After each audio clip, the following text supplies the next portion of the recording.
Hello everyone and welcome to High Plane Games and to Ultimate Racing 2D2. It's been a while since I've done one of these random championship AI racy commentatey things, but it's festive perineum time, so it's time to whip this one out. And also plug that I will be in 2026 launching a separate YouTube channel called Higher Plane Racing that will discuss all kinds of different types of motorsport, as well as long Let's Plays and championship-y stuff and sim racing things, alongside everything that already goes on here. So, this is the BTCC 2023 mod that I downloaded. I've tweaked a couple of the drivers, because Ash Sutton wasn't included in it despite being the champion of that year, but also some of the pilots were slightly out of sync from each other, so I've kind of done a little bit of tweaking to the stats here, but not very much. And then what we're going to do is do BTCC takes on the world, and so we'll start off on Donny, go to the Austrian Red Bull Ring, back to Norris Ring, then Mosport, Long Beach, Punta del Este, for our kind of American tour that then comes along to Marrakesh, and then Ricardo Tormo in Spain, back to Britain for Autumn Park, Hockenheim, Mugello, then let's do the Pacific side with Okayama for the Pacific Grand Prix circuit, and Adelaide, so that we've satisfied not only DTM but also our V8 supercar fans, ending up in Brands for a 14-round season. Now, the plan here is to have all 20 cards, difficulty up at 90.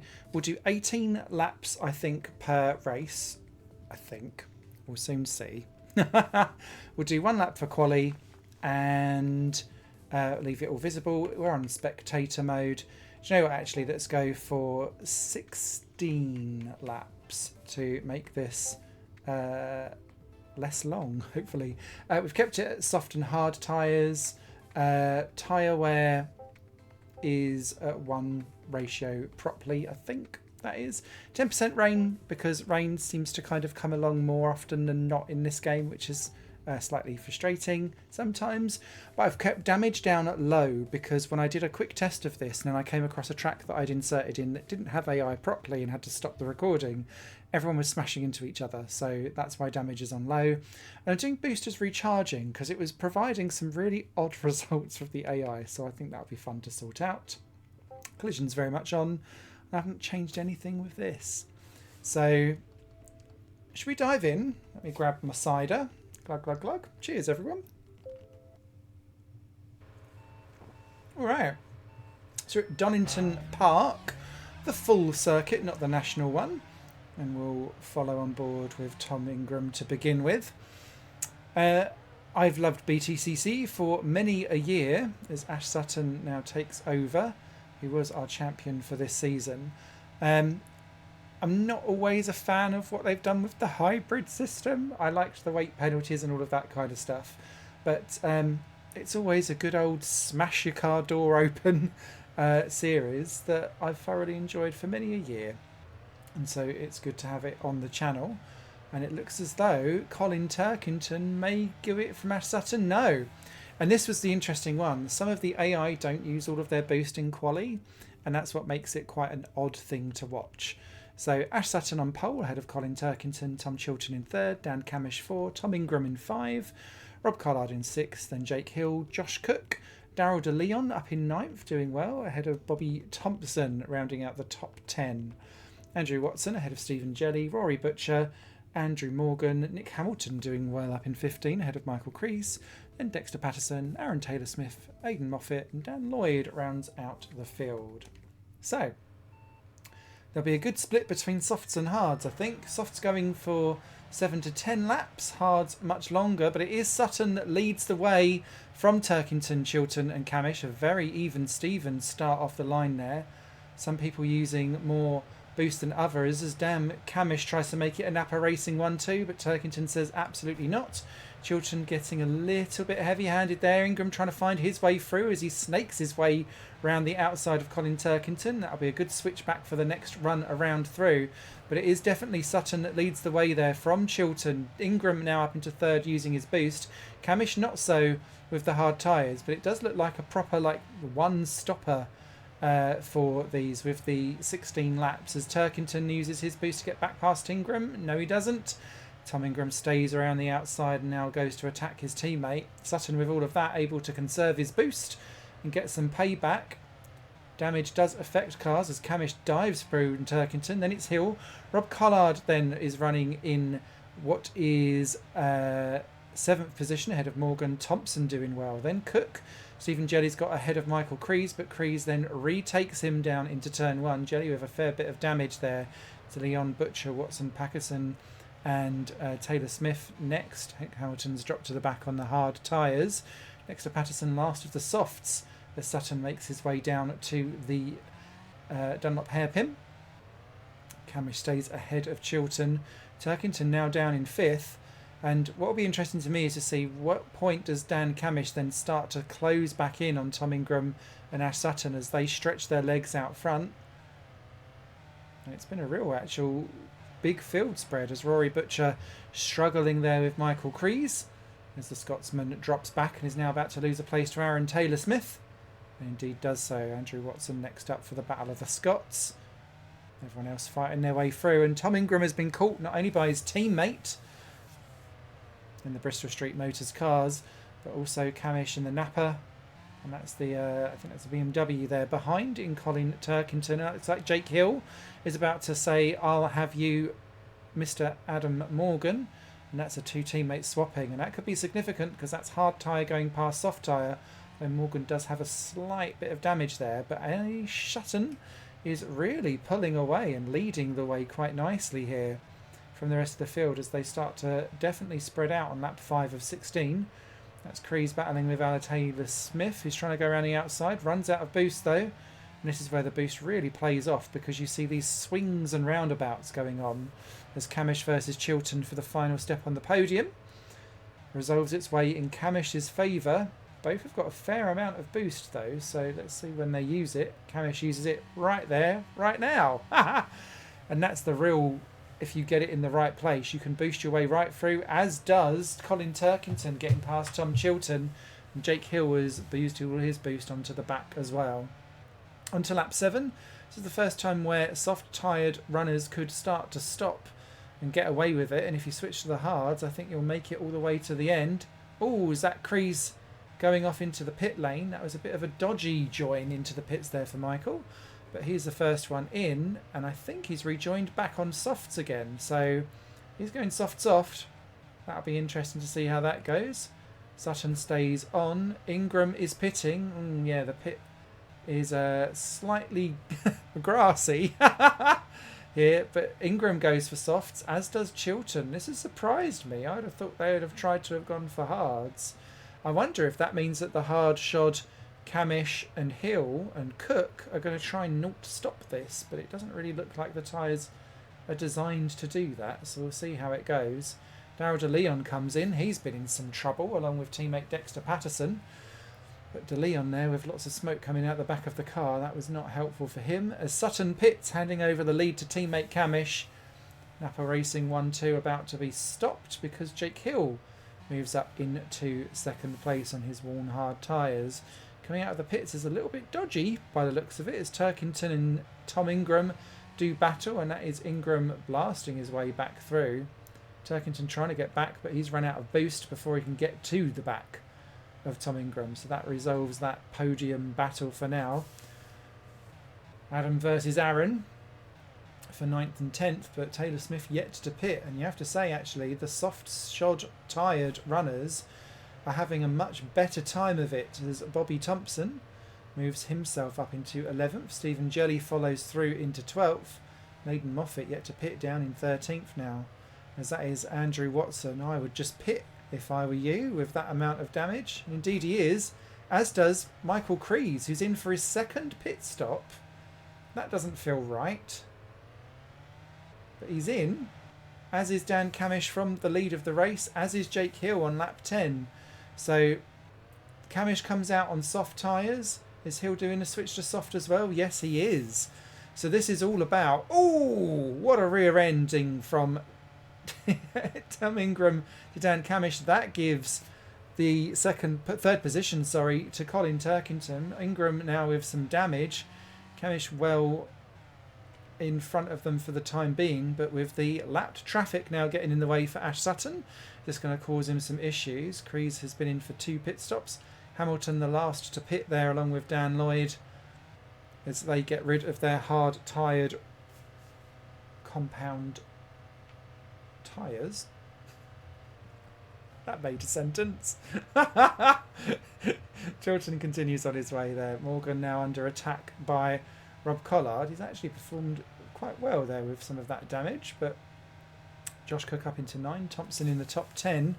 That is Butcher versus Aidan Moffat. We've not seen much of Moffat this race, but he is battling past Rory Butcher, who slips down into 13th place, and Dexter Patterson fancying a little look now that he's recovered from his pit stop that dropped him right to the back of the field, actually, as De Leon and Lloyd squabble behind the race leader of Andrew Sutton, and I think that's going to mean that we've got a battle for second.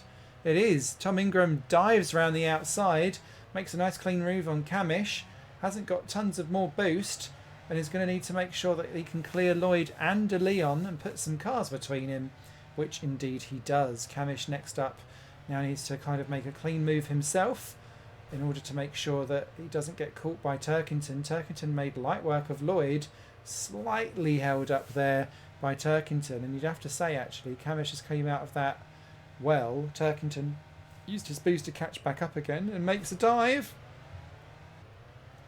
That's not going to have helped him at all, and Chilton not getting the rub of the green there with the traffic with Lloyd and De Leon. Trying to get a back of the grid sandwich going on.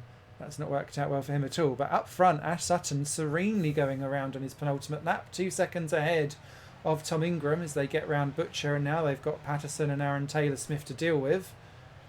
Diving into the rear, probably not the best look, but Sutton definitely has been closed in. Neither have got boost, and so Ingram now under a second behind as we charge into the final lap. Camish there just clearing the back markers too. That helps him stay ahead of Turkington. But yeah, Ash Sutton kind of left himself a little bit exposed there, but has now picked up some boost and some gaps. Aidan Moffat well up the road, I think won't cause him much of an issue as they pop round the final couple of corners on the Donington circuit. And it's going to be Ash Sutton that takes the first win of the season for Napa Racing. Ahead of Bristol Street Motors is Tom Ingram in second. Camish just squeezes across the line ahead of Colin Turkington for third and fourth. Tom Chilton will be fifth. Jake Hill sixth. It looks like Rob Collard is going to squabble across the line in seventh, ahead of Josh Cook diving up into eighth. Adam Morgan in ninth. I think Bobby Thompson will be quite pleased with 10th in the top half of the field, ahead of Stephen Jelly. Then it'll be Aidan Moffat, Aaron Taylor-Smith, Rory Butcher, Dexter Patterson there with plenty of damage for Team Hard, ahead of Dan Lloyd, Michael Kreese, Darryl De Leon, Nick Hamilton, who got ahead of Andrew Watson, who came home plumb last and scores 0 points. Wows! No points for fastest lap in this championship either. There you can see the standings as we go. And what does that do to the constructors? Napa ahead of Bristol Street, with Team BMW just ahead of Laser Tools, Toyota Gazoo and One Motorsport equal in fifth. And despite both Go Fix cars scoring, they're last. Alright, let's go to Austria for the A1 ring. One of my most fun race courses to drive around in many a sim. It's just got a nice flow to it that I just appreciate. And let's see whether everyone appreciates it here. Tom Chilton and Dan Camish looking like they're battling out for pole at the moment. But that's because I think they've used a fair amount of their boost compared to others, although it does seem to be quite even Stevens across the board, which is allowing Tom Chilton to potentially get away. Oh, he's used all of his boost up quite early. Here comes Ingram and Sutton. Can Camish do anything? No, but Rob Collard can, diving up into fifth position, which soon became sixth because Adam Morgan was ahead before he crossed. Oh, sorry, it was behind before he crossed the line. And did a fast lap time overall. But it's a Bristol Street Motors front row lockout ahead of a Napa Racing 2 by 2. The Gazoos sandwiching Turkington. Andrew Watson has gone from not scoring to a 10th place on the grid. So that'll be handy for him. Darrell Leon is the man rubbing up the back of the grid. Let's see how we get on. Again, a fair split between hards and softs. Chilton on the hards being absolutely mugged there by Tingram off of the line. And everyone using their boost to full effect as they smash their way down into the turn 3 hairpin. Looks as if everyone has survived. There are some damaged cars slightly though, but it is Ingram that leads the way. Chilton and Camish with hard tyres becoming a slight bottleneck there as Ingram grabs a second. Chilton into the back of Camish, basically pushing him around the final couple of corners and over the line. Sutton there in 4th position, needs to know what he wants to do to get through, and this is going to be a side-by-side affair down into turn 3.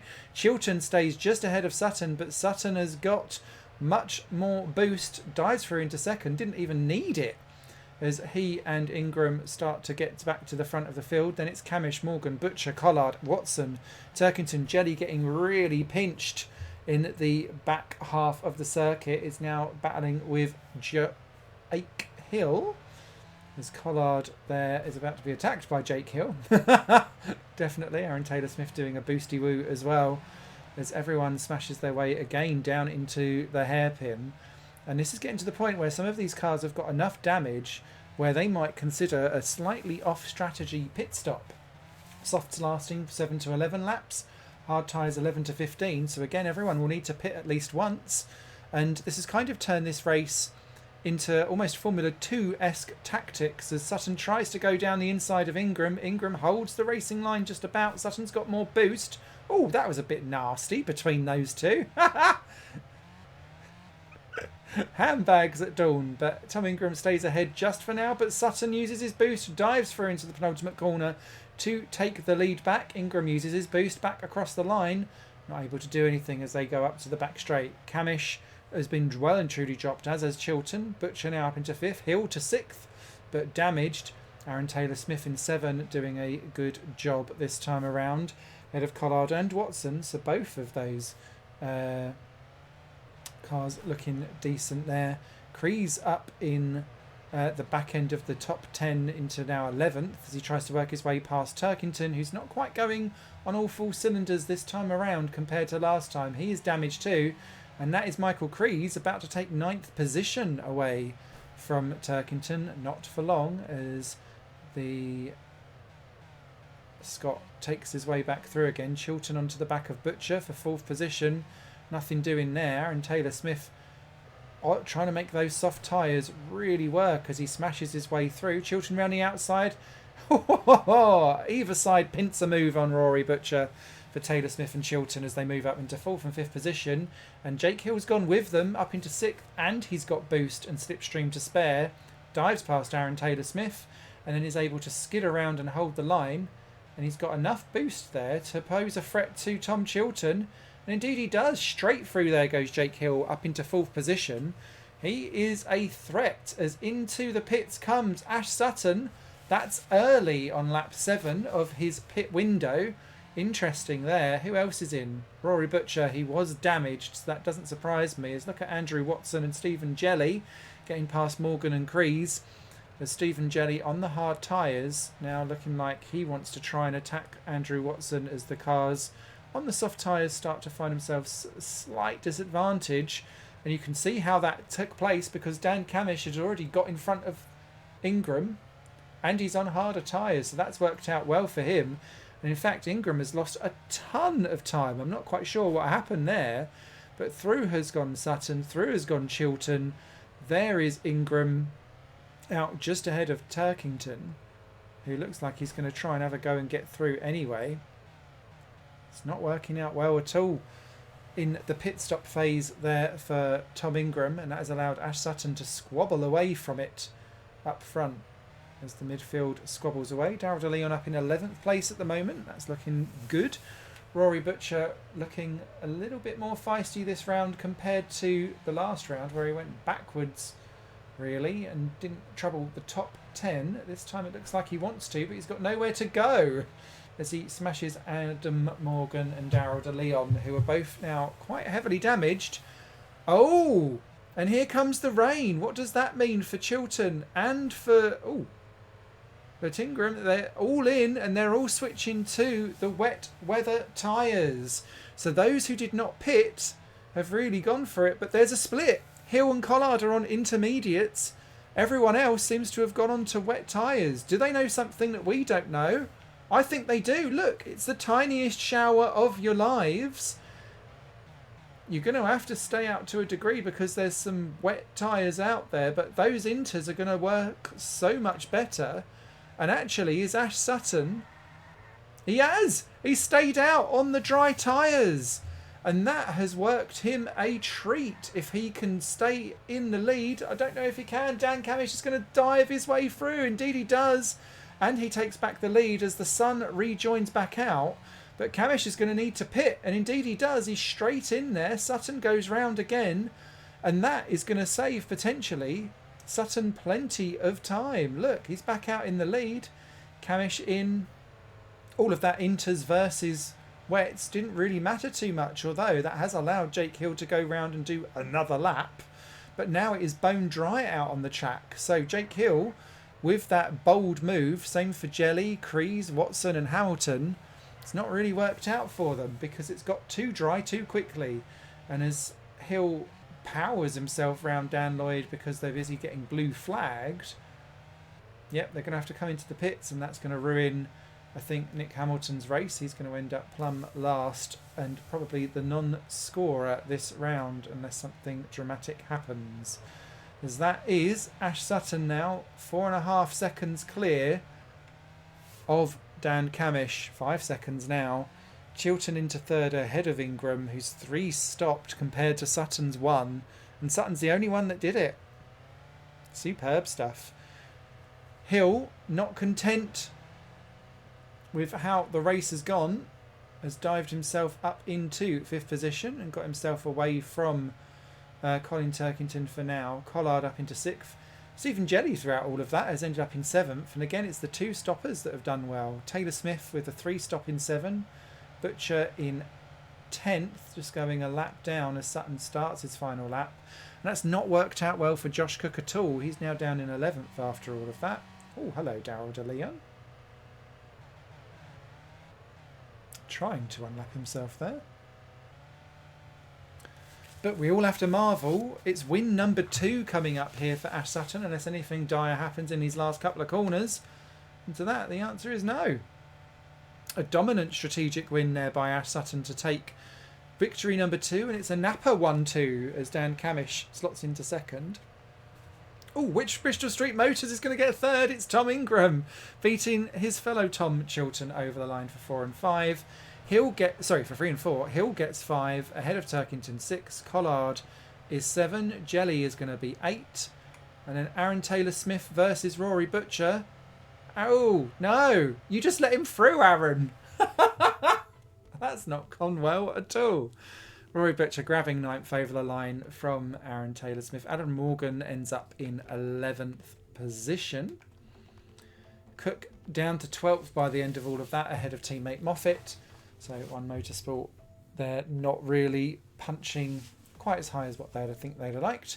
The Team Hards ended up sandwiching Michael Crease. Thompson, Watson, after a great early start to his race, ends up down in 18th. So again, the Castor Powermax car only getting his first points onto the season on the board, but an 18th is probably not what he wanted. Dan Lloyd, along with teammate Bobby Thompson, they're not really performing well in the Auto Brights, with Hamilton being the non-scorer. Sutton's top record continues to be 60 out of 60. Ingram and Camish equal in 2nd, with Chiltern and Turkington and Hill squabbling away over 4th.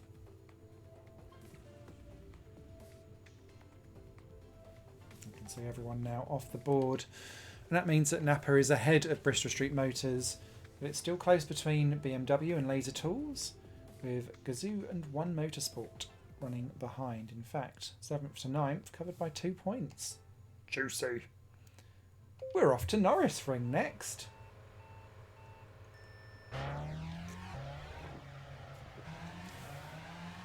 Another circuit I love to drive.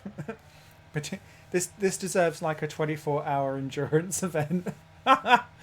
Just to confuse everyone. Down into the tight hairpin. Looks as though, once again, it is Chilton doing well. But Jake Hill there popping to the front of the field. And is this going to be Jake Hill taking pole position? Someone was boosting very hard, and it was Colin Turkington, who actually grabs pole by 0.02 of a second ahead of Hill. Ingram and Chilton next up, Camish, and then Sutton down in 6th, so he's got some work to do. A bit 2x2 after the front row with the 2 Toyota Gazoo racing cars behind. Cook and Morgan back in the top 10. Who else has done well there? No, I'd argue actually the 2 go fixes. Hamilton and Crease, Hamilton particularly up in 15th. And Dan Lloyd, again, back at the grid for him. He's got his work to do in the race. And everyone is on hard tyres because it can be done as a 0 stop. So this is going to have to be overtakes on the track and making sure you stay nice and clean, which amazingly most people seem to do around turn 1. It's shock and surprise, but it is Turkington that leads the way down at the back end of the circuit as we get around the final 4th corner and across the line. Hill into 2nd. Here comes Ingram with his boost. Jake Hill not feeling the need to use it. Sutton up to 4th position as he gets past Tom Chilton. That has worked out well for Hill. Camish getting absolutely mullered as Ingram goes around the outside of Jake Hill. Sutton's going to go down the inside of Jake Hill. Oh dear. Poor Hill there being mullered and down to 4th, and that's going to end up being 5th as Tom Chilton uses his boost to go back through, and now Hill uses some of his to kind of close back up and in again. Needs to be careful. You can see some of these cars starting to get a little bit damaged as they move their way around. Patterson and Hamilton towards the back of the field being slightly dropped as Turkington defends from Ingram and Sutton. Hill being mullered by Chilton down the straight as here comes Tom Ingram. That is a use of boost to take the lead. Turkington's got plenty in his arsenal as Sutton uses the time for him to get up into 2nd through the chicane. A daring, skinny, slender line move there from the Brit as he moves his way across the line. Turkington saving his boost. Now he's using it to re-catch back up again, but that's not really worked, if I'm honest. And I think that's because he'd let himself drop too far away. Chilton and Hill next, then Collard. Cook up in 7th having a good race as here comes Camish trying to get his way back through again, but all he's done is just rear end Cook and try and bump draft him down the straight. That doesn't really work around the Norris ring in a BTCC car. But Cook being done by Camish and by Butcher, and look at the way how their boost works so much better at Napa compared to what we saw with Turkington in the BMW. But Turkington having a go at Chilton. Bit tight on the exit.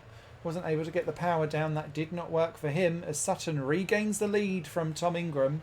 Now you can see the swing of this recharging boost battle because they're constantly in motion, switching positions because it depends on who's recharging and who's deploying. As here comes Jake Hill deploying. Oh, well, that's one way to try and get round the car. It didn't kind of work, but he has now got, as you can see, moving up into 5th position, round and past Camish. Some drivers there with a smidge bit of damage. They're still staying out here on lap 8 of 16. Nice fast race this one. Andrew Watson with plenty of damage towards the back. Hamilton's got around Dan Lloyd, who's dropped to last place. He wasn't there earlier. And there is Turkington's got round Tom Ingram. Ingram there really holding off on using his boost. Again, I'm not always sure that that's right, as Camish uses his to make sure that he clears the overlap on Rob Collard, who is now under attack from his teammate Rory Butcher in the Toyotas. Cook keeps a watching brief as Hamilton tries to get round Andrew Watson. Watson tries to hold off. And this is important because here comes the leaders round to lap that back trio of Lloyd, Hamilton and Watson as they squabble away. Using some of their boost. Their boost not really providing as much fun for them as it is for some of the leaders as Ingram dives down the inside. But I think Sutton's going to use his boost to reclaim the lead. Yes, he does. And Ingram has to back out of it or end up in the wall. Blue flags now showing for Watson and Lloyd and Hamilton as well. And so there you can see, coming up to the back of the field, it's going to be an awful lot of consideration for where you get past these back markers as Ingram retakes second from Turkington. Chilton keeping a watching brief, not quite sure which way to go. Ingram around the outside of Watson and Lloyd and Hamilton. That has worked out beautifully for him, and I think this is going to work out beautifully for Colin Turkington, who's going to make sure that Chilton gets stuck in a ginormous train of back markers.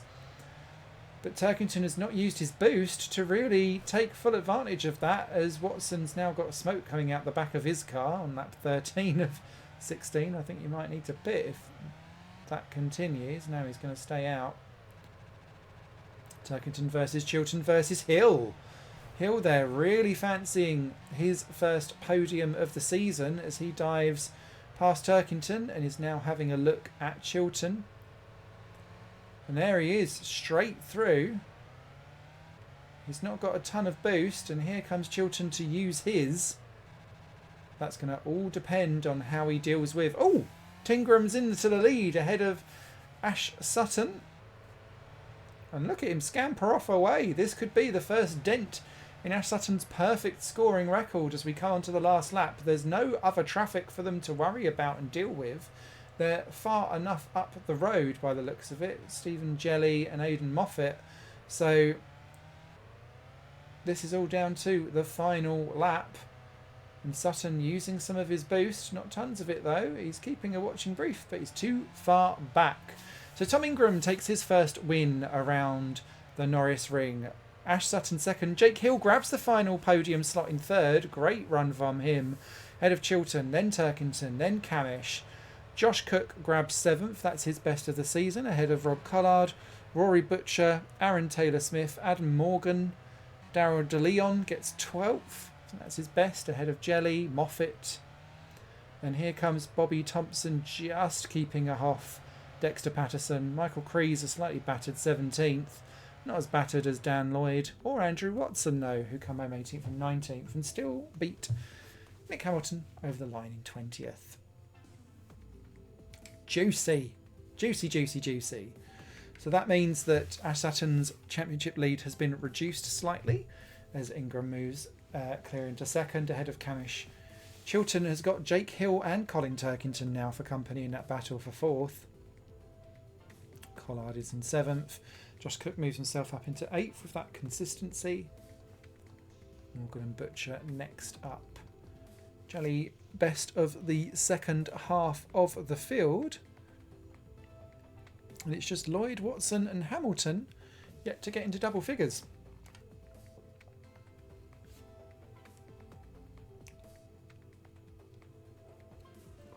Nice and close in the constructors as we move forward into Mosport. We're going into wet territory for qualifying around the Mosport circuit. Felt good to stick on a Canadian round, especially one that is not a street circuit. And this feels like the kind of track that I could see a BTCC car running in, but also running well in as well, and providing good racing because it's fast and fluid. This would be like the international, almost Thruxton-like in a way. Not quite, but you get what I mean. And it's Dan Camish, though, that looks like he's going to get pole ahead of Ash Sutton in another Napa Racing 1-2 in the wet. Ingram, Turkington, Chilton and Hill round out your top six. Next to Patterson, sneaking into the top 10 for Team Hard. I think we'll be pleased with that. And Darryl DeLeon is our last placed driver. Some 10 positions behind his teammate. Is it dry for the race? Yes, it is. And we've got a real split on strategy.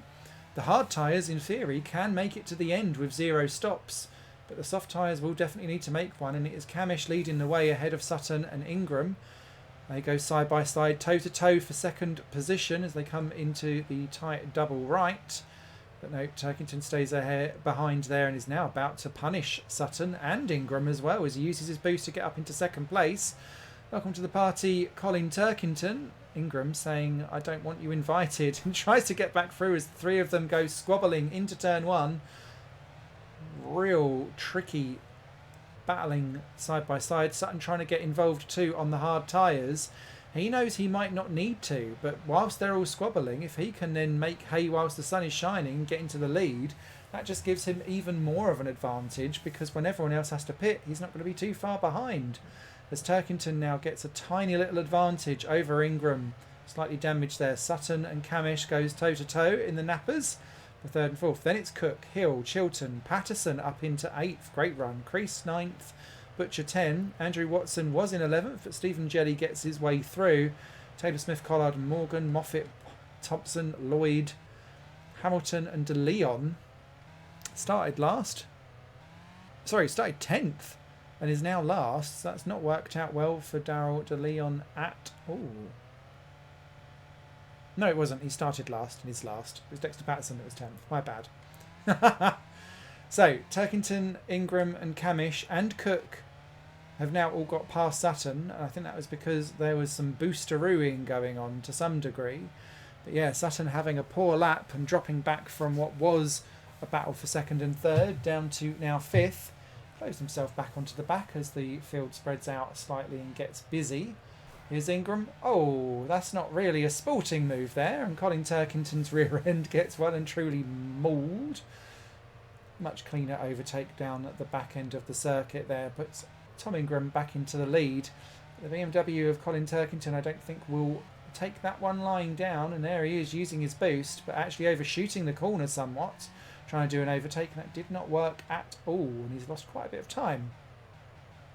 Cook up into 3rd place. This is being a spirited drive from the One Motorsport driver. And there he is, going to have a go at Turkington. That does seem to be the preferred, cleanest place to overtake at the back end of the track. And there's Camish about to squeeze through on Turkington as well. Not sure if that is just tyres coming to an end or whether that is damage playing a role. It's just been wrong-footed. As Chilton doing the same mistake as we saw earlier on there. Patterson and Crees squabbling over 8th and 9th. They're looking at season bests so far if they can keep that up. Everyone else wandering around quite happily.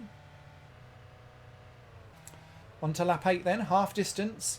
Everyone can start pitting on this lap and not lose, well, and be able to put on soft tyres and get to the end. They don't have to think about the hards here. Patterson versus Jelly for 9 and 10. Patterson says, I'll keep that, thank you very much. Jelly stays very much slightly damaged. I'm wondering what's going on as Dan Lloyd gets rid of his hard tyres and dives onto the softs. So there is Ingram and Cook squabbling in and out of the pits, and actually I thought that was going to be a potential change of position. It's not. Ooh, Ingram getting a helping hand, whether he wanted it or not, from Tom Chilton. But he now blocks Josh Cook and Dan Camish and Colin Turkington from being able to do much. Dexter Patterson yet to pit behind there as Sutton goes round. Hill goes round. I wonder if they're going to try and stop this, you know.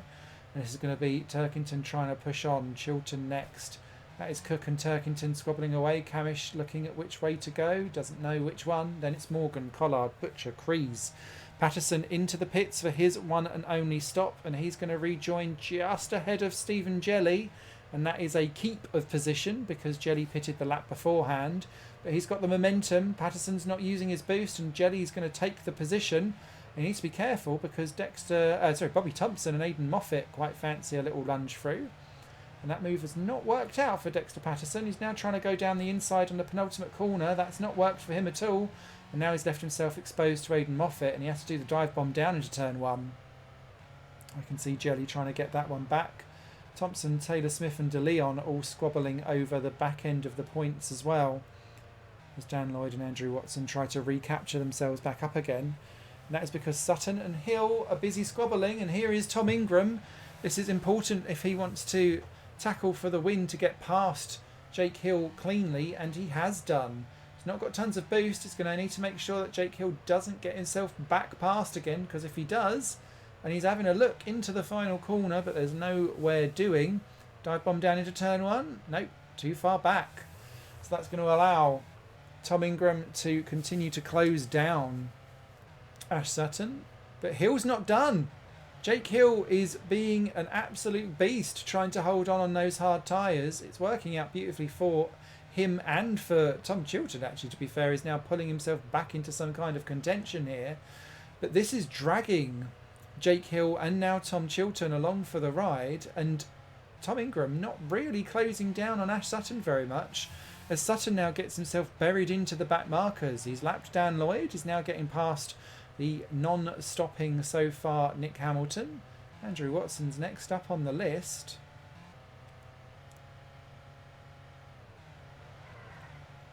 And whilst Ingram has closed down in terms of time, there's only 2 laps to go, and I don't think he's got enough road and time to do it. As Chilton takes Hill round the outside in turn 2, Hill then gets himself back through. He's going to need to make sure that he positions himself well to then lap Dan Lloyd and not get caught up in the back end of that car. He's not really done it. He should have used the boost usage from the AI in this is not always the most obvious route around. So let's see how we go. On to the final lap. Here comes Tom Ingram and Sutton. They've both used all of their boost. This is going to be a drag race, and we've got Daryl DeLeon to lap at the same time. It's going to come down to the last 3 corners. Who's going to do what? Sutton able to put Daryl DeLeon between him and gets his 3rd win in 4 races ahead of Tom Ingram. Jake Hill ends up in 3rd, Turkington 4, Chilton dropped to 5th in that last lap from 3rd place. Whoops. Josh Cook, the best yet, 6th I think. Then it's Dan Camish ahead of Adam Morgan, Rory Butcher. Michael Kreese gets a top 10 finish. I think he'll be delighted with that. Then it's Jelly, Collard, Moffat, Patterson, their 14th. Then Aaron Taylor-Smith. DeLeon got himself up to 16th in the end ahead of Thompson. Then it was Watson. Lloyd grabbed a point right at the end there, getting past Nick Hamilton as well. I think I'd be slightly sad if I were Dexter Patterson there, because that was looking like a much better result was coming his way until it wasn't. But Sutton continues to show his real dominance here, and him and Tom Ingram really classing of the field. But that result for Jake Hill crucially moves him now into 3rd place ahead of Camish and Chilton as they all swap positions. That squabble for 3rd is monumental. Cook now moves himself up into 7th for the next of the best. Who else needs a shout out?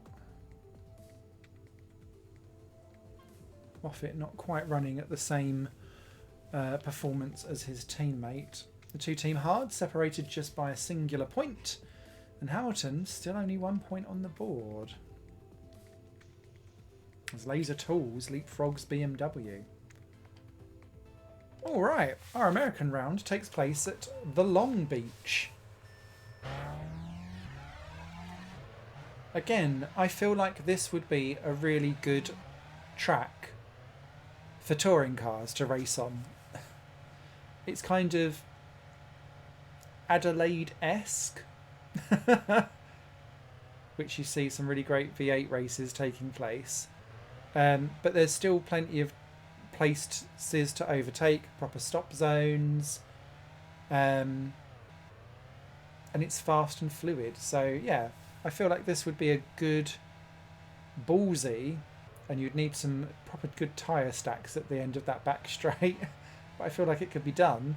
I tell you what has been done. Jake Hill takes pole position. Yowzers.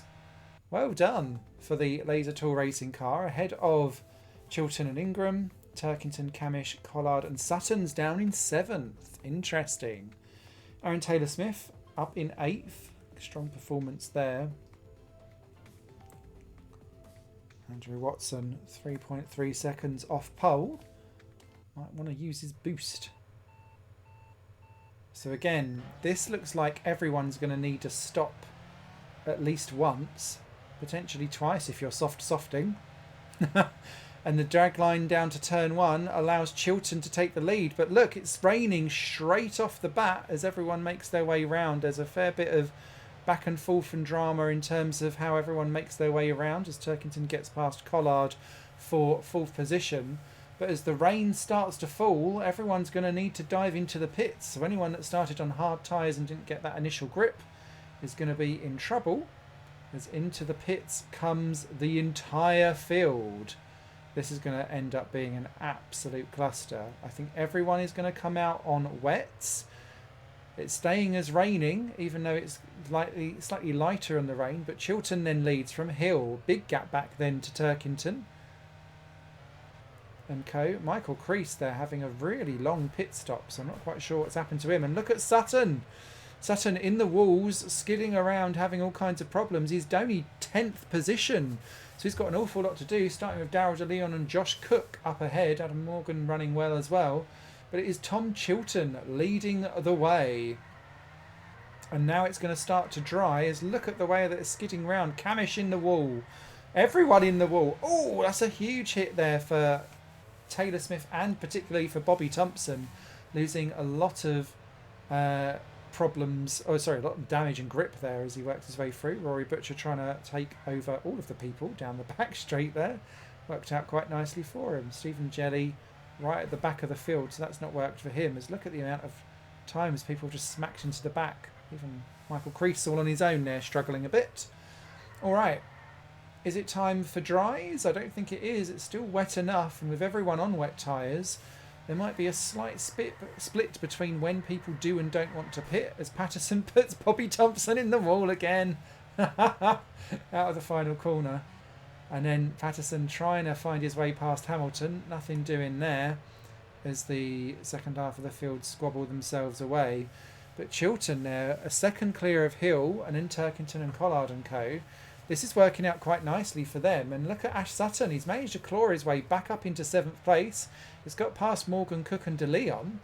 And look, some of the people are into the pits. Jake Hill's in early.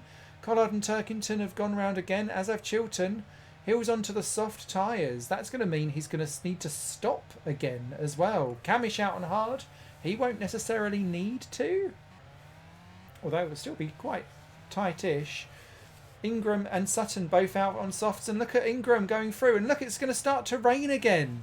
So those who have not pitted, look, Lloyd came in and Crease came in. They've put back on wet tyres again. Chiltern, Turkington and Collard, they don't need to pit. They're staying out. These three have got a pit stop advantage over the rest as the rain starts to come.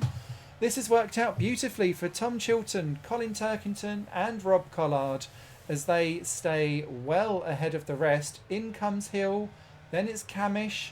Look, they're all in again, but it's going to start drying. What an absolute mess of a seaside location town this is for lots of people. Stephen Jelly, has he pitted? Yes, he has. And he's come out on intermediates. Making a bold tyre choice there. But some people have been in 3 times now. Chiltern, Turkington and Collard, still only the once. And look, Chiltern's already into lapping people on lap 7 of 16. This has just turned into an absolutely beautiful run for this trio, who should, if all kind of stays well now as the wetness starts to subside somewhat.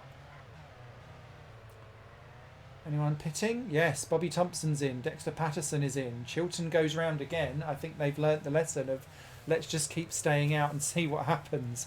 But this is key because now changing onto hard tyres makes sense, and softs could potentially work, as we're going to see potentially with Patterson and Watson. But look at everyone else now starting to come in. Collard and Turkington are in, back out on softs. They've got 8 laps to do, so it can be done. And this will be crucial. Turkington versus Collard. Chiltern stayed out that extra lap. Is Turkington and Collard, are they going to catch and pass Chiltern? Looks like Collard wants to pass Turkington for what is second place, but could very well be the lead by the time we're finished. Down past the line. Where is Chiltern? He's ahead, and he stayed ahead. So he didn't lose tons and tons of time throughout all of that. But here comes the rain again on lap 9. This is going to be all about staying out on track, hopefully with the right tyre wherever possible. Who's in now? That is Tom Ingram versus Ash Sutton. Adam Morgan in there as well. Josh Cook, Darryl DeLeon, Dan Lloyd up in 10th and 11th. So lots of people pitting, getting themselves onto the wet tyres. And how's this working for everyone leaving the pits again? Chiltern has got several cars between himself and Turkington and Collard. Collard trying to find his way through. Ooh. Gotta be careful. Hill rejoining behind Camish. Ingram and Sutton not able to catch them as they make their way down the straights. What a chaotic race. De Leon up into 10th, Lloyd up into 11th. Rory Butcher's about to have him potentially for 12th. No.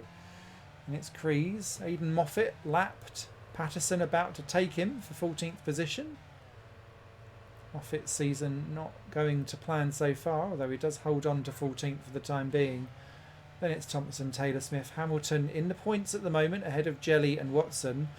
And here comes a reduction again as we start to see the rain stop and dry up. But I think the cascade and the drying of the circuit, which you'll see with the blue bar next to the rain sign, ignore that arrow that's going from blue to grey to yellow. That's just what the current weather is doing. It's the wetness bar in blue in this game that you need to pay attention to for when is the right time to switch tyres.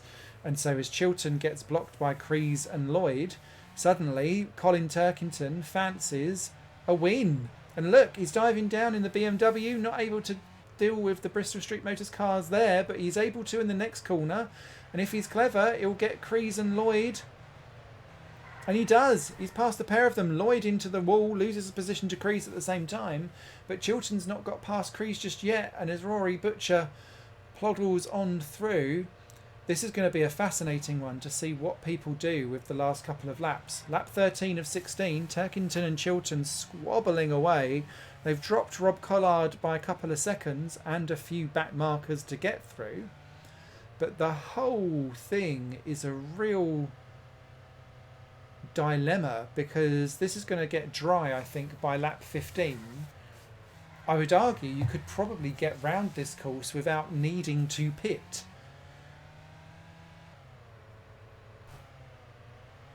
And stay ahead. But stay ahead is something that Turkington has not been able to do as Chilton manages to squabble back into the lead. Smashes the car against the barrier. This is definitely a contact sport. Collard has dropped well off the back. Camish then into 4. Ingram 5. Ash Sutton now in 6th with Jake Hill a watching brief in 7. So Sutton has made back up positions after dropping down to what was 10th earlier on. This is not going to be his strongest score. And look, Chilton's into the pits. He's gone for it, as has Turkington, as has Collard. Butcher's in as well. They're all swapping. Because it's dry, as I said, it was going to get dry by lap 15. No one's daring to stay out. They're all coming in, wanting to be on the right tyre for the right time. Now, let's see what happens, because this is going to come down to boosty woosty. Turkington uses all of his. Chilton uses his in a odd place in between corners. Ooh, and snips at Colin Turkington. Doesn't really want to do any of that. Darryl De Leon just rejoining from a pit stop onto his soft tyres. But that has kind of let Chilton get away with it slightly. 1.5 seconds. Collard very much on his own. Although Camish, Ingram and Jake Hill's got past Sutton for 6th and 7th. That's going to be crucial. They have kind of caught up slightly with Collard, but he's still got so many extra seconds advantage ahead. He doesn't need to worry too much about it. And this gives us our 3rd winner of the season. Tom Chilton wins a balmy Long Beach Grand Prix ahead of Colin Turkington 2nd. Rob Collard gets his first podium in 3rd. So another new one onto the rostrum. Dan Camish will grab 4. Ingram grabs 5. Jake Hill is going to just about keep ahead of Ash Sutton, I think. Yeah, just. For 6th and 7. Morgan grabs 8. Josh Cook keeping up his top 10 finishes just about in 9th. And Darryl De Leon is going to get a strong 10th place for Team Hard. Butcher, Lloyd, they're grabbing some points in the Auto Bright Direct. I think that's his best finish of the season. By a long shot, actually, because he was still in single digits a couple of races ago. Then Crees, Taylor Smith, Moffat, Jelly, Patterson, Thompson. Hamilton gets his second point of the season as Andrew Watson ends up last.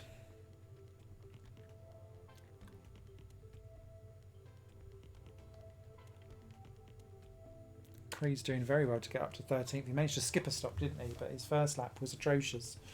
So it's 9 points now between Sutton and Ingram. Chilton kind of putting himself back into the fold there with third after that win. And with Turkington, Camish and Hill not really far behind, I'd still say this is a 6-horse race for the championship. And you can see what that did for Dan Lloyd, moving him clearly into 18th position in double digits. As he catches back up with Bobby Thompson and De Leon there, scampers away from Patterson in their little inter-team battles. Oh, and it's 2-2-6 apiece for Bristol Street and Napa. All right.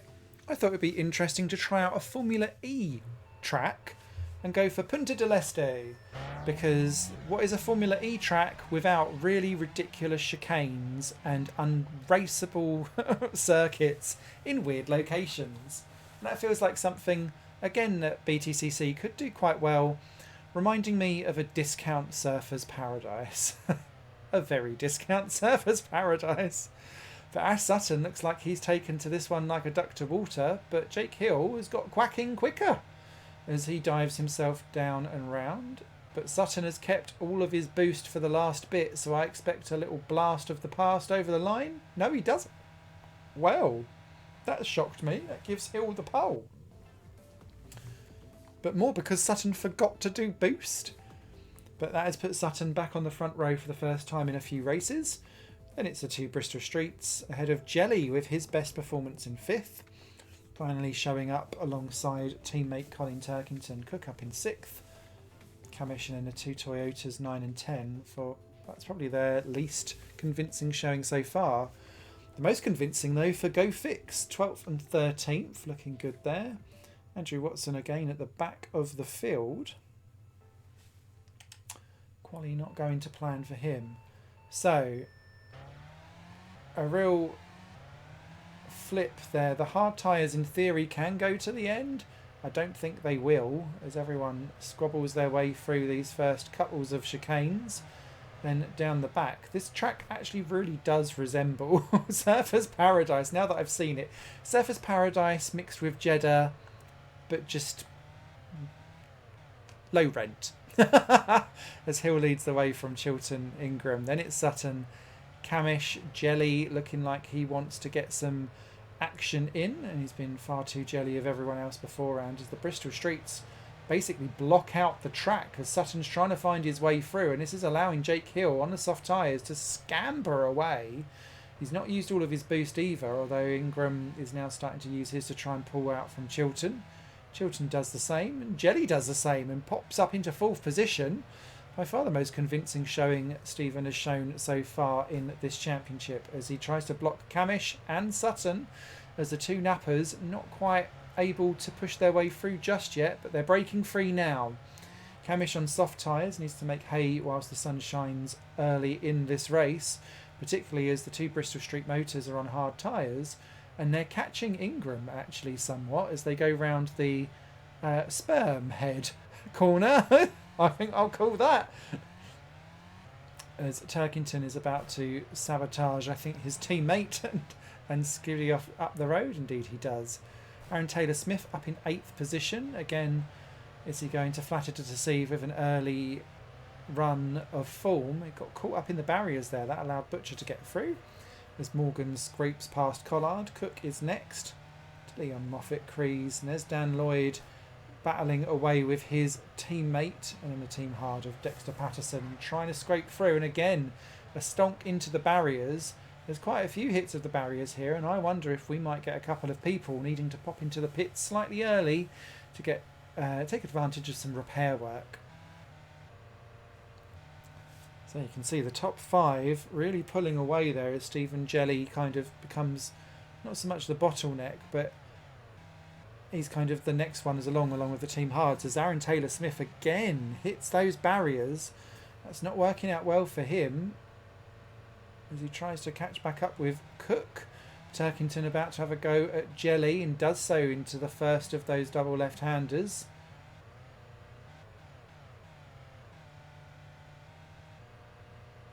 Hamilton and Watson right at the back of the field, not looking great. Patterson has been in. I thought we might, because he's had an early stop. And I will hope that he doesn't get given the blue flags and is able to progress on, because Hill's not too far behind, with Ingram and Camish running alongside. There's Chilton battling with Sutton. Chilton's really lost out, as Camish there with his soft tyres is now caught back up onto the rest of the field, as Patterson is about to be, I think, blue flagged. As Camish pits, that's the first of the leaders in. Taylor Smith in as well. Obviously he had some damage. Turkington looking very damaged as well in that BMW, as Camish tries to hold off Collard and Jelly. Dan Lloyd has pitted. Pops him back out ahead of Patterson, and that's helpful because it's let Jake Hill pit. Ingram takes the lead ahead of Chilton. Sutton now up into third. Hill post pit stop in fourth. Camish in 5. That is Butcher yet to pit.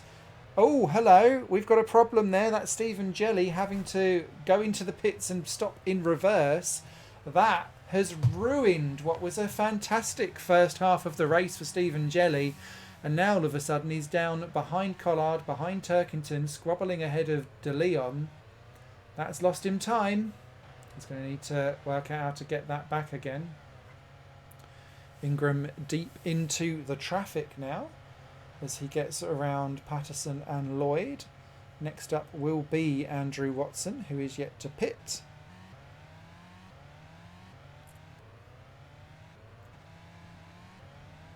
As here goes Chilton versus Sutton. This is crucial again for Sutton to make sure that he keeps his championship lead if Ingram is going to stay ahead. And it's again back to strategy.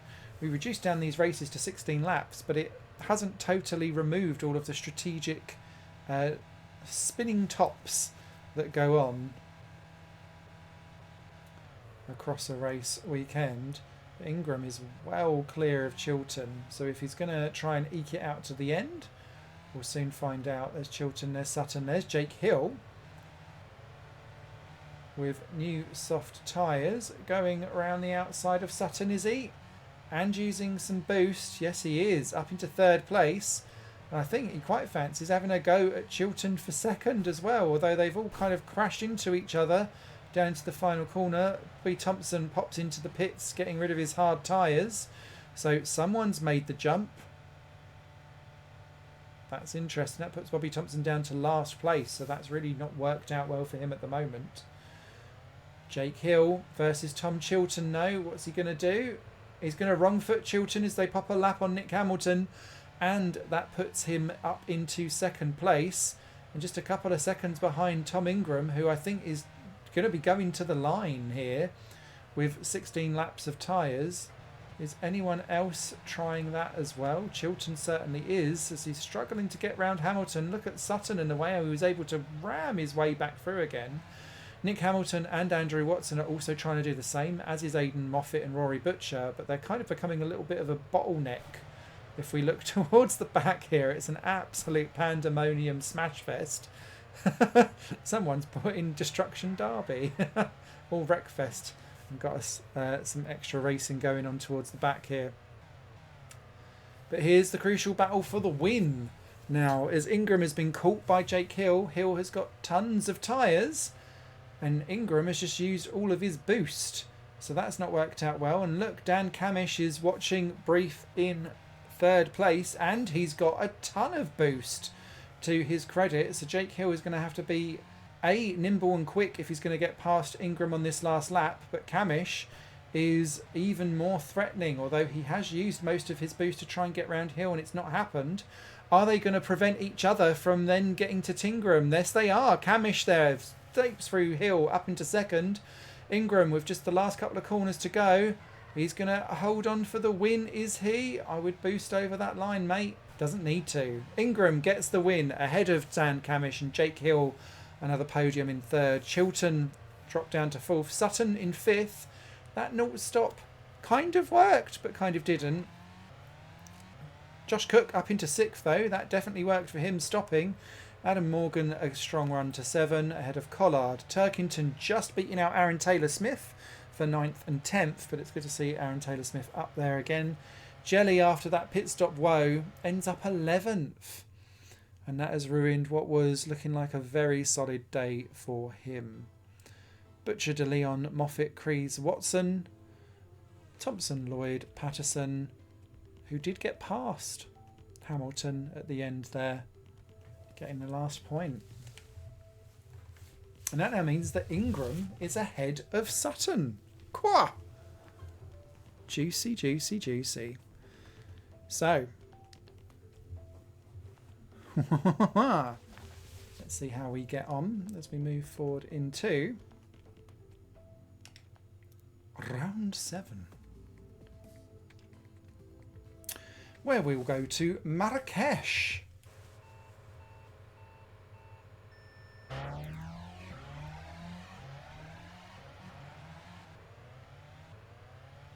Why not?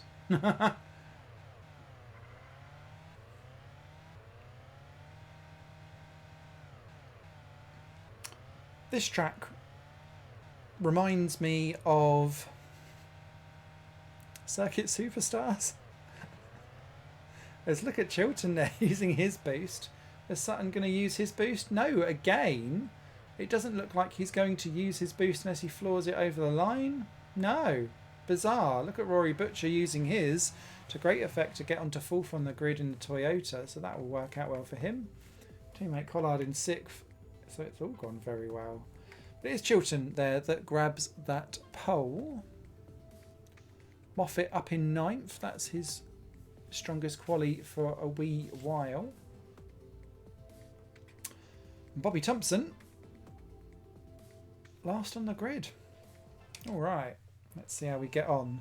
So we're starting off with a dry track, but it is raining, and so everyone is on either wets or inters depending on how well this rain is going to go. It's only mild rain and it's going to dry out very quickly, so this could very well negate the strategy dilemma as Chilton battles away up front. Sutton on the inters trying to work out his way through, and look, the wet tired compound drivers are all in. The inters can go round again. I think this is the key actually, is that the inters can negate the issue of getting in on lap 1. Ooh, AI a little bit happy on that exit. But never mind, everyone's through. And look at Ingram versus Sutton. These two are the championship duo battling away on inters on what is now a pure dry circuit. But I think they've got away with it by being able to pit on lap 2 by being on the inters, so therefore it kind of negated the problem. But an instant strategy change there. Sutton on softs, Ingram on hards, and they're both back out well ahead of Chilton, who despite having momentum has lost it and has dropped from 1st to 3rd in all of that. So the early stop did not help them, as that is Ingram taking back the lead from Sutton. Then it's Chilton, Collard, Hill, Camish, Turkington, a gap back to Butcher, De Leon up there, Jelly. Moffat's dropped back slightly. Then it's Cook, Patterson. Aaron Taylor-Smith has dropped back as he gets done by Dan Lloyd.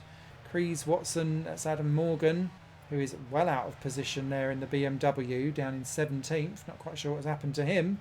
Andrew Watson with all kinds of damage as Ash Sutton takes the lead from the Bristol Street Motors duo, who are busy squabbling with themselves rather than looking out for Ash Sutton. They've also got quite a lot of boost as Chilton tries to use the boost to his advantage. Camish is a full tank of boost, so let's see where he wants to deploy that. Hill and Turkington just behind. You could argue there that Collard is kind of not the odd one out, but he's the one that's slightly out of focus. Most people on the soft tyres are clearly still thinking they can do a one stop. I think the hard tyre drivers could in theory go to the end, especially if you pitted at the end of lap 2, but I wonder if it's going to be worth it. This is kind of replaying out slightly the strategy of last race, isn't it? So we'll see how we get on. Ash Sutton out front though, ahead of Chilton, Camish, Tom Ingram, Jake Hill being overtaken by Colin Turkington. BMW getting past the Laser Tools driver. Collard now down in 7th as the Toyota Gazoo driver drops away slightly. Not taking no for an answer though, as he tries to bundle his way through. With Cook and Jelly just behind. And Taylor Smith once again flattering to deceive. Went well in quali. It's not translated into a strong race so far. Down in 15th. Oh, Patterson very slow off of that corner. Not quite sure what happened to him. He has got some damage though, so I assume he met a wall somewhere. And Andrew Watson, it's not quite worked out for him either, as he battles away with Hamilton for the final point. Camish up to 2nd. And there is Sutton and Chilton in very early. That is the earliest they can get away with for a soft stopped tired drive. That won't help Chilton coming out behind Jelly, and that won't help Hill at all. Squabbling away with De Leon and Butcher just up ahead. He's beaten out Moffat. These drivers have all got a fair amount of damage. So if I was Jake Hill, I'd be slightly worried and concerned about what's going to happen there. Camish goes round again. Someone's stuck. That's Michael Kreese is stuck in the wall. Oh no, that's not worked out well for him at all. Don't know if he was pushed off wide coming out of that final corner or whether that was him trying to get into the pits. Could have been either, but Michael Kreese out of it as more drivers come into the pits. Camish there leading the way. Ingram in 2nd. Ingram has slightly better tyres than Camish because he pitted a lap later. Is that what's going to make the difference? Who knows? Sutton, though, is charging in 3rd place and may well make this all totally redundant as Butcher and Hill squabble away over 8th and 7th position. Hill getting that quite nicely. Jelly trying to get through as well. So all kinds of battles going on up and down the field. As Kreese's car is now conked out as he's tried to get himself out of that barrier and not been able to. Camish under attack from Tom Ingram, who bump drafts him around Andrew Watson as they try to lap the Scot. But for me, this is all about Ash Sutton and just how quickly he's been able to catch these two back up again, meaning that the one-stop soft strategy is the better one, because look at how Sutton is now just all over the pair of them. As they make their way through, Hamilton and Thompson next up to be lapped. And there we go, Camish launches through into the lead. Ingram can't do anything about it, and Camish immediately in, smashing his way past the back markers. And in fact, Ingram has got, you can see there's smoke coming out the back. He's too damaged really to do much of a fight. And here comes Ash Sutton like candy from a baby, passing his teammate who's got no tyres whatsoever. And that gives Ash Sutton a commanding lead from his teammate. Ingram there still having a look to try and get through. Chilton and Turkington, I don't think they're too far back to cause a problem for Ingram and Camish if they keep squabbling away like that. But they're squabbling away themselves, so maybe that might negate the issue and the problem. Who knows? Hill then into 6th. Stephen Jelly in 7th. That's his best run so far this season. Collard and Butcher, though, in the Toyota Gazoos are about to try and make sure that doesn't happen. So we'll see how that goes. Lap 16 of 16 now. With Dan Lloyd now between Tom Ingram and Dan Camish. That feels like that could have resolved that battle for the time being, which allows us to marvel at Ash Sutton and the strategic brilliance of him to come across the line and grab the win. Ingram then in 2nd, Camish is 3rd, Turkington just behind in 4th. Chilton dropped down to 5th. Jake Hill a strong 6th. Rob Collard into 7th. Jelly's going to grab 8th ahead of Cook 9. And well, Butcher in 10. That didn't work out well for one of the Toyota Gazzoos. I can only imagine there was a problem. But a good run there for Stephen Jelly to get into 8th place. I think that's still his best finish of the season. Ahead of Cook, Butcher, Morgan, De Leon and co. I think that's Hamilton's best result, up in 18th. Michael Crees gives us our first DNF of the season at the halfway point. Which means at the halfway point, despite Ash Sutton winning all of the races, pretty much, that one where he fell quite hard. And so it's just 2 points between himself and Tom Ingram. Chilton and Camish are like twins on 144 apiece in 3rd, with Hill and Turkington very much keeping a watching brief.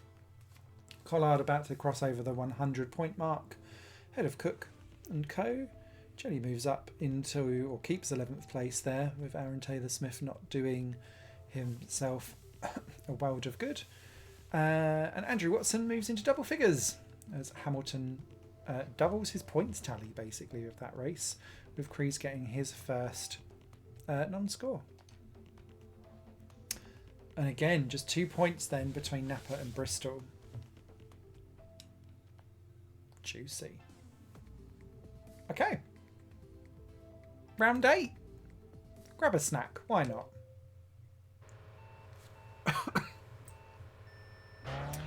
So at Ricardo Tormo, which I know much more from bike circuits. But I feel like, again, this is the kind of circuit that a touring car could go quite well around.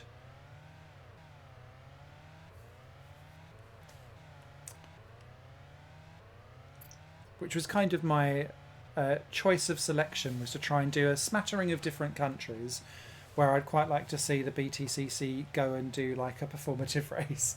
And whilst I'm not sure if this would be my choice for a Spanish venue, I did think that this was good, and it was one of the few Spanish circuits where the AI lines work. Which definitely swayed my judgment, having tried to do this 3 times and coming across tracks where it goes horribly wrong. So Ingram gets his first pole for a while, excuse me, ahead of the 2 Nappers and his teammate. Morgan up in 5th, that's a strong showing for him. Jake Hill down in 10th though, not quite a strong showing for him. He's up in 12th for Go Fix.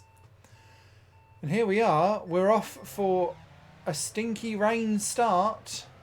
I told you this 10% rain is going to cause a problem if we kept it in, but I kept it in anyway. And Camish takes the lead away from Tom Ingram. Sutton then down to 3rd. Morgan's about to take away 4th from Chilton, but Chilton keeps it round the outside and skids his way up into 4th.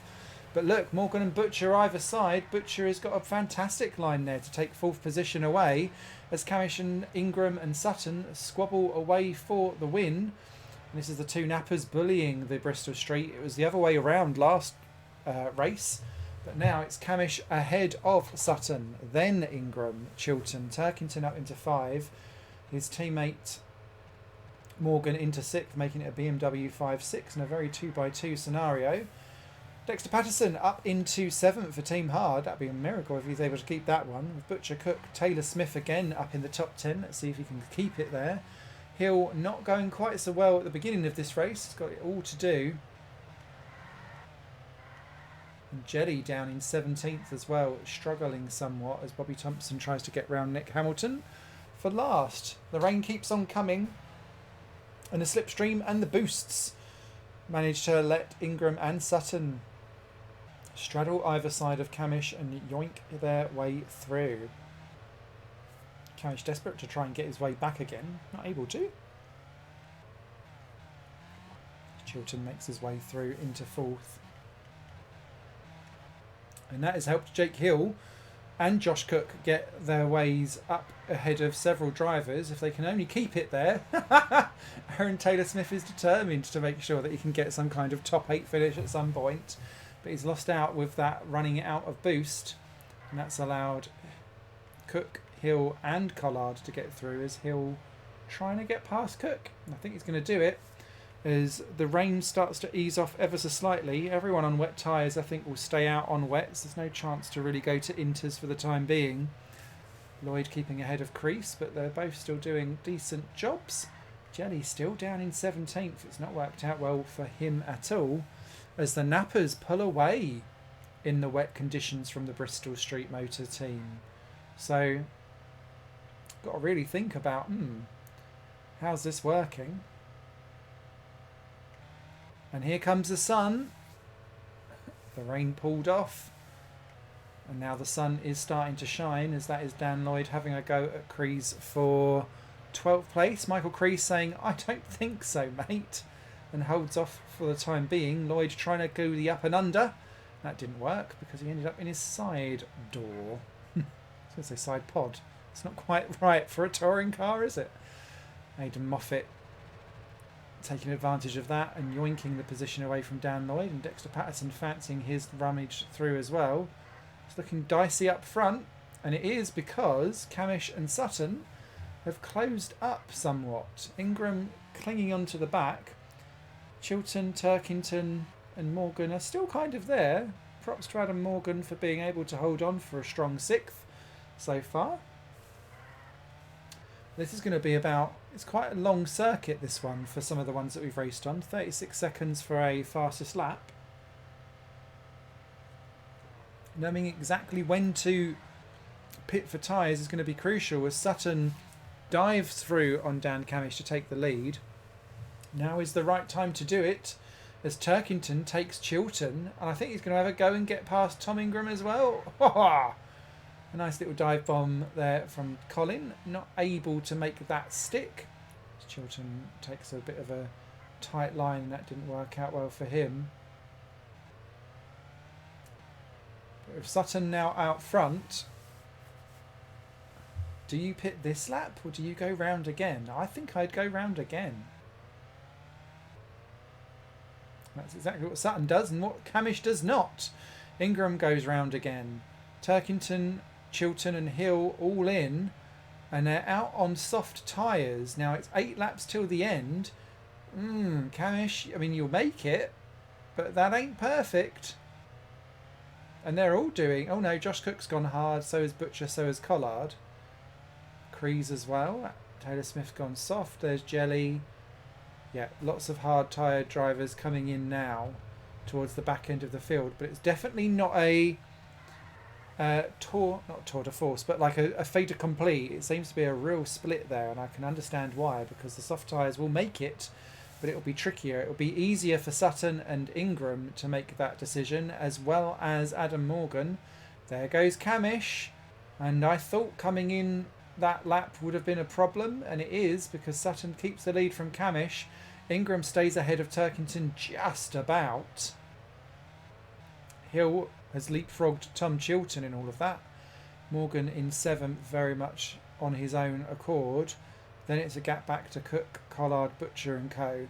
And so this is going to be around,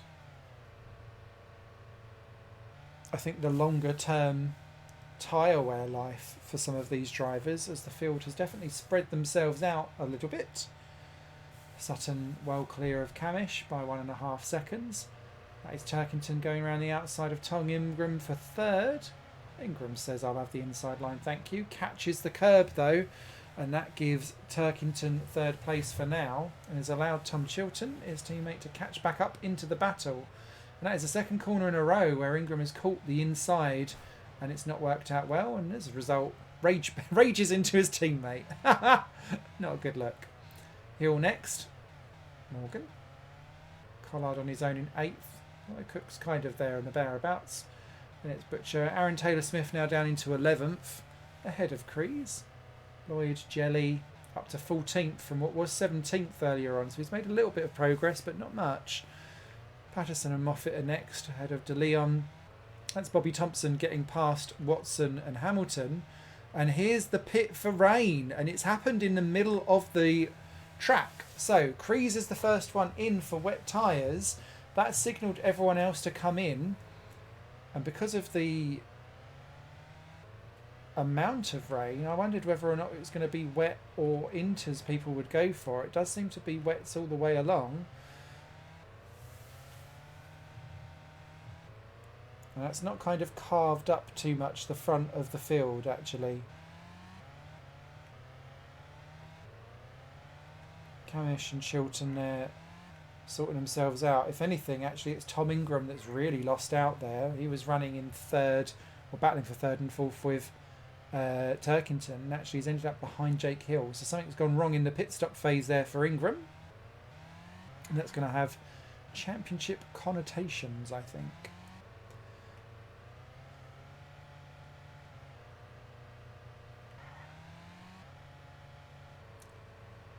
As there is Tom Chilton using his boost to perfect effect, getting around Camish and lapping Hamilton in the same time.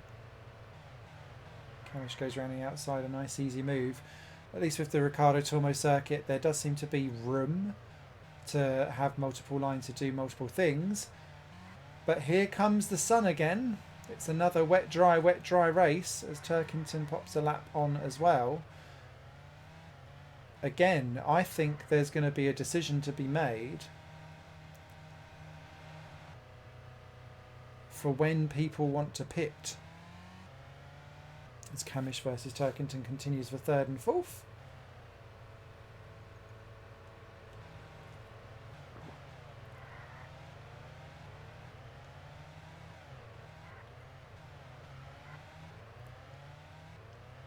In fact, I think it will be a do you pit or stay out for the last lap. And I would argue it's probably better to stay out. Because here comes Sutton onto the penultimate lap. I wouldn't pit. And neither does Sutton. And that kind of seals everyone else's strategy, really, doesn't it? Chilton 2 seconds back, not entirely out of it completely, but he's got something to do if he's going to actually get there or not. Turkington ahead of Camish, Hill up into 5. Tom Ingram, that's going to be his worst finish, I think, if he comes home in 6th. And there we go, we've got some more rain coming along, so that kind of solves the issue. Adam Morgan, this is his strongest drive so far in 7th, as that is Josh Cook getting round Rob Collard for 8th and 9th. Rory Butcher is in 10th. Michael Kreese on his own in 11th, but again, that's his strongest run to date. He's got round Taylor Smith, who's slumped down to 12th from, again, another good early run. Stephen Jennings ended up back in 15th, so he's gone backwards slightly. Patterson there able to get round him. Moffat gets lapped by Sutton. This has been, by far, the most spread out race of the lot. Almost chilled as we come across the line for Ash Sutton to take round 8's victory. And this is a crucial one because there's a big gap between him and his main rival. Chilton comes home 2nd, Turkington 3rd ahead of Camish 4. Hill is 5th, Tom Ingram down in 6th, Adam Morgan 7th. Then it's a big old gap back to Collard and Cook. Who's going to get it? No. Okay. I was going to say another driver not doing boost on the line, but it did not matter. Rory Butcher 10. And Kreese 11 there, getting his best result of the season. Nick Hamilton was our non-scorer, unfortunately. And there you can see the real impact there. Sutton now 16 points clear of Tom Ingram. Well, it's really kind of spread out slightly, the Chilton, Camish, Turkington, Hill squabble slightly as well. Collard now over the ton mark. Cook will be next, you'd imagine.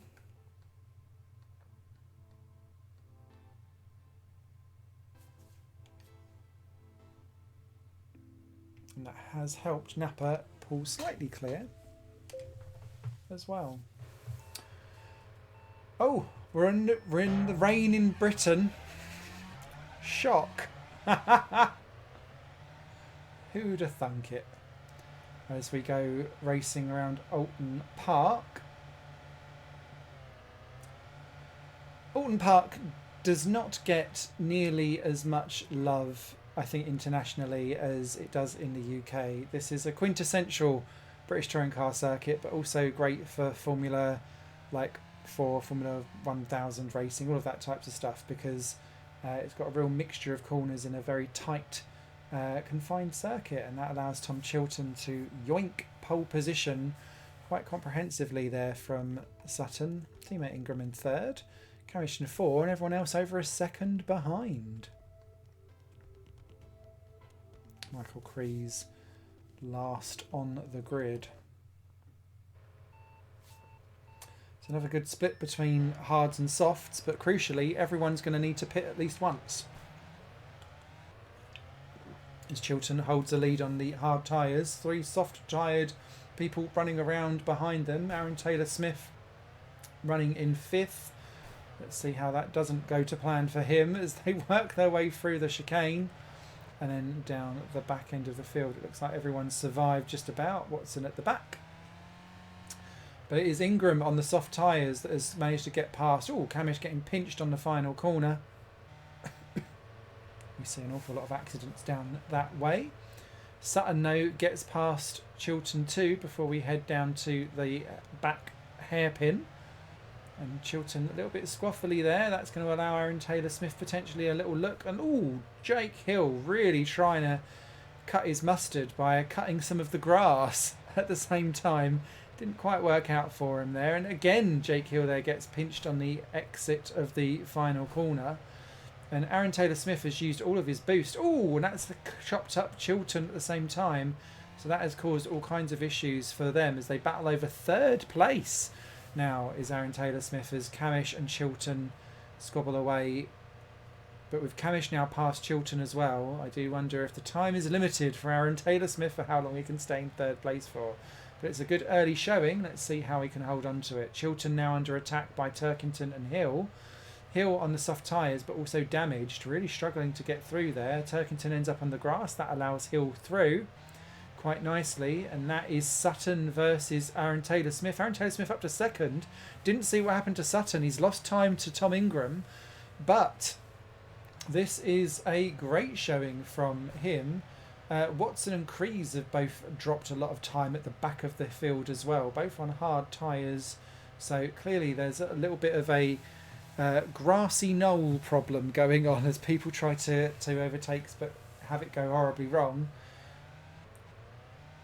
This is working out really well for Aaron Taylor-Smith. Colin Turkington then in 5th is now the lead hard shod driver, with Hill and Collard going either side of Chilton, but they've run out of speed before they can get to Turkington, and yet again Hill struggling. Collard has got through. I wonder how much of this is because Hill is blasting out smoke around the back and again tries to take that shortcut or tighter line but ends up cutting onto the grass. Now down into the hairpin, Kirkington gets a better run out. It's just not working out for Jake Hill at all. Patterson and Thompson battling over a top 10 position as well. That's good to see both of those squabbling away as Adam Morgan tries to get his way back into the top 10. Butcher has really dropped out of it. Again, Stephen Jelly nowhere to be found for the top 10. So a few people in trouble as Jake Hill pops into the pits and is our first stopper, rejoining in 15th just behind Nick Hamilton as the field make their way down and round the corners. There he is. So he is... he could make it to the end actually from here. The soft tyre's got quite a lengthy range as Tom Chilton pits. Now he was a hard tyred driver. Dexter Patterson, Nick Hamilton in as well. That will help out Jake Hill somewhat. Is Hill going to beat out Chilton? Yes, he is. That is crucial for Jake Hill's race. And look at the speed that he gained over Chilton during that period of time. I don't think the hard tyres are quite what people wanted. As Ingram pits, rejoins in second place. Camish carries on. Sutton is going to get out just ahead. No, he's not. Turkington squeezes his way through. He had the momentum at the pit exit. That's crucial for Sutton. He's dropped behind Turkington. Cook there in 5th. Aaron Taylor-Smith out after a pit stop in 6th, Morgan 7. Then it's Collard, Hill, Chilton. There's Bobby Thompson. He's pitted as well and he's in 11th. That's working out really well for him. Jelly and Moffat yet to pit. Scribbling down the order, as is Dan Lloyd. It's not worked out well for him so far. But Ingram, 2.5 seconds clear now, or 2 seconds clear of Turkington. Sutton and Camish squabbling away. Both have pitted in those nappers. And here's an issue there for Aaron Taylor-Smith. What can he do to try and get round Josh Cook, who is yet to pit? And I think Aaron Taylor-Smith would quite like to get round the One Motorsport driver, in which he does, as Cook peels off into the pit lane anyway, as does Colin Turkington. And again, I think Taylor-Smith will have the momentum. Indeed he does, moving up into 4th place. Turkington now out of the points again. That's a swap between the nappers. Camish ahead of Sutton. He won't like that from a championship perspective, will he? As Hill and Chilton go squabbling over 7th and 8th. And that is Hill through. Chilton's got better tyres, so that will run and run, I think. There's Darryl De Leon in 12th place. Nick Hamilton in 13th, battling with Rory Butcher in 14th. This could be a good points haul for Nick Hamilton if he's able to stay competitive in this little gaggle. De Leon has looking like he's pulled away from him though. Rory Butcher down in 14th. This is lower than where he's normally been, so not quite sure what's happened there for Rory. But through he goes. Up into 13th, Hamilton down to 14th. Patterson having a penalty there, not quite sure why. It might have been whilst he was being lapped by Tom Ingram and had himself an issue. But Ingram now 4 seconds clear. This is looking beautiful for him. As the two nappers continue to squabble away, and all this is doing is taking time out of themselves. They're nowhere near Tom Ingram with this commanding lead. There is Aaron Taylor-Smith putting a lap on his teammate. Not a good look there for Andrew Watson, unfortunately. But Aaron Taylor-Smith in 4th position, Collard in 5th, Turkington in 6th. This could work out very well for Aaron Taylor-Smith, even if he does get done by Turkington and Collard by the end. Uses some of his boost to stay ahead. Needs to be clever, because Collard is trying to boost his way through as well. He goes around the outside and steams through into 4th place. That has worked out very well for Rob Collard in a Toyota Gazoo Racing driver. Hill has joined onto the back of this as well, so potential there for last minute dramas. But out front, Tom Ingram, although the gap has significantly reduced, he is still well ahead and has a Rory Butcher between himself and Dan Camish. And Camish, as is the thing in this game, will not be moving over for team orders. And so he's going to have to do it the long and hard way as Tom Ingram crosses over the line and wins at Alton Park. Camish then in 2nd, Sutton in 3rd. That will do some repair work for the championship battle. That is Colin Turkington taking Collard at the very last corner for 4th and 5th. Aaron Taylor-Smith finally comes good on a good result there for 6th position. Hill 7, Chilton 8. Cook is going to be 9. And Adam Morgan is going to grab 10th position.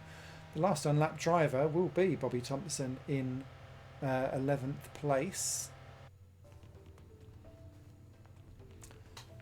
With Butcher, Moffat, Hamilton in 14th, his best of the season. De Leon, Jelly, Patterson, Crees and Watson, all the scorers, with Dan Lloyd being a non-scorer there for Autobright Direct. And that now gives 8 points, the championship battle order there. With Camish and Chilton squabbling away. Turkington is still there, as is Jake Hill to be fair, but that does look like a slightly expanding elasticated battle over 3rd.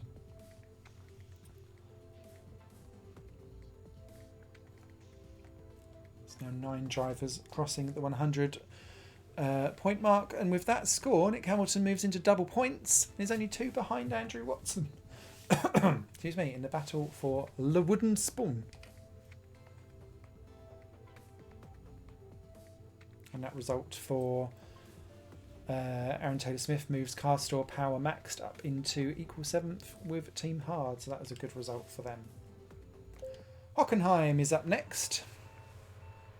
I selected this because of the amount of times in Race Room I have ran touring car races in the public lobbies. And for R Factor 1, if people still rejoice and adore that game as much as I do.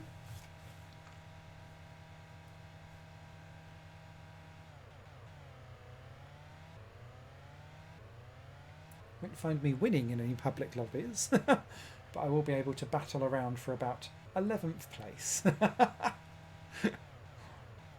Camish there is not used much of his boost, but it's not going to matter. Another great pole. Turkington using a boost right at the end there, and actually have come across with exact equal times.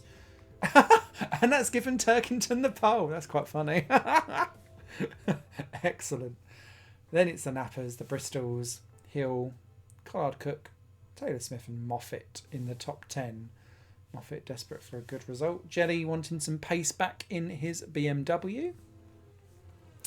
Bobby Thompson in the Autobright Direct car at the back of the field. Autobright not having a great run of things, are they? So, again, everyone needing to do at least one stop on hards or softs, but it's Camish that gets the jump on Turkington. Soft versus hard tired drivers. As we speed our way down to the hairpin at the end of, well, the start of Sector 2 rather. Everyone through and out the other side. And it's now a Napa racing 1-2 as Sutton is determined to get himself off and away and into the lead. Hill and Ingram battling over fourth. And look, Turkington runs Sutton off onto the grass to take the lead round the outside at turn 1. That's an unbelievable move if he pulls that off. Superb. Yes, that used all of the boost, but that's got him track position. Here comes Camish. Bump drafting. Down into the hairpin. Hill gets past Sutton for third. Ingram is about to have a go and try and get him for fourth as well. Sutton's got way more boost, so he's able to defend himself somewhat, but Hill very much getting himself feisty and into the mood here. And I think this championship is almost about what happens between the Hill, Turkingtons and Camishes and Chiltons of this world, because it's about how well they do and almost get in between Sutton and Ingram in some races, as Hill leads us away with laser tools.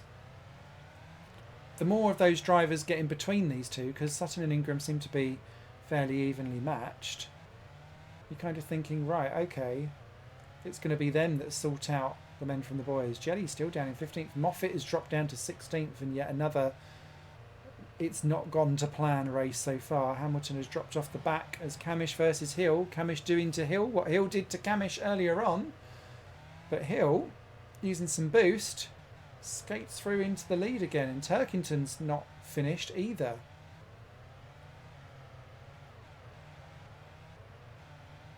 Probably consistent is Colin Turkington, but he's also on hard tyres, which makes him quite uniquely spicy in this challenge. If so long as he keeps it all on the road, which he didn't there. Camish going around the outside on the Hill as they try to sort themselves back out. Hill's got a little bit more boost, but nothing doing this lap around. Sutton.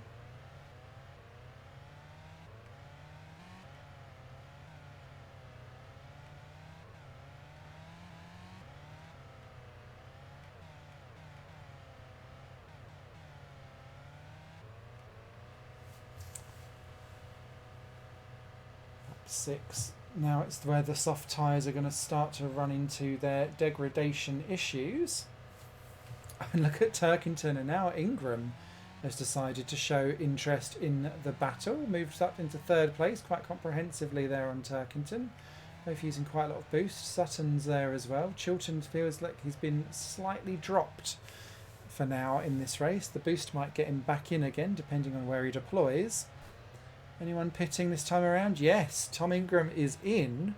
That's quite early if he's going to try and do another soft run, which he is. Okay.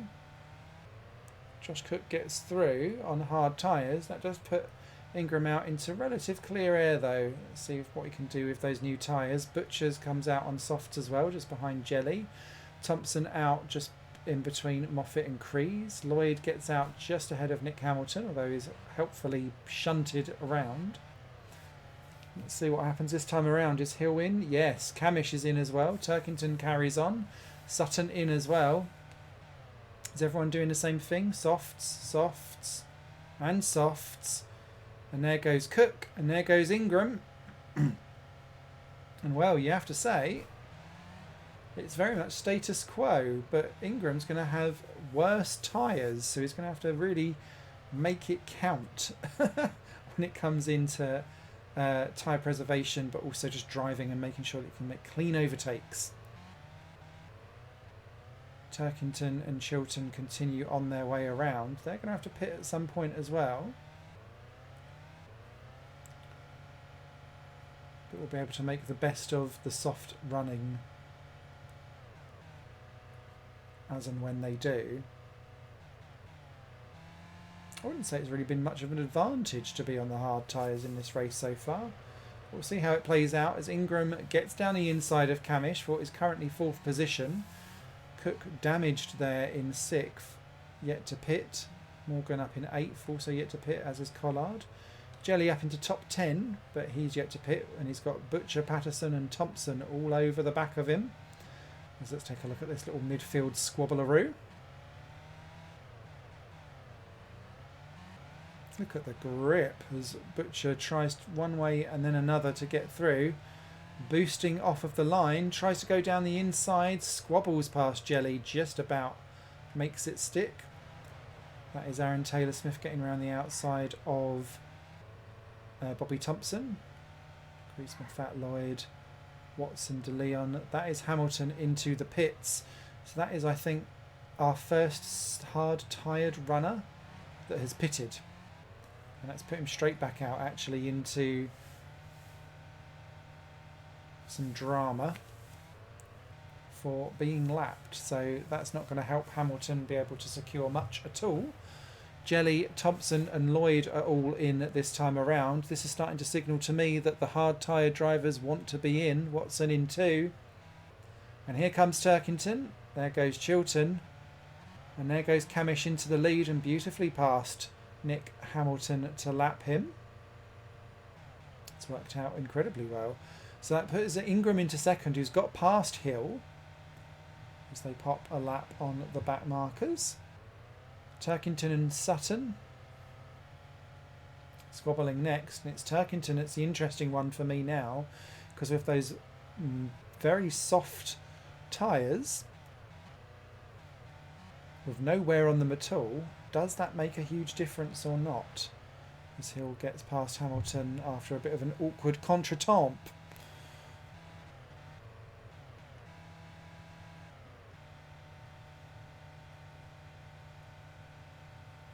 Interesting to see Daryl De Leon being the only person out there on hard tyres at the moment.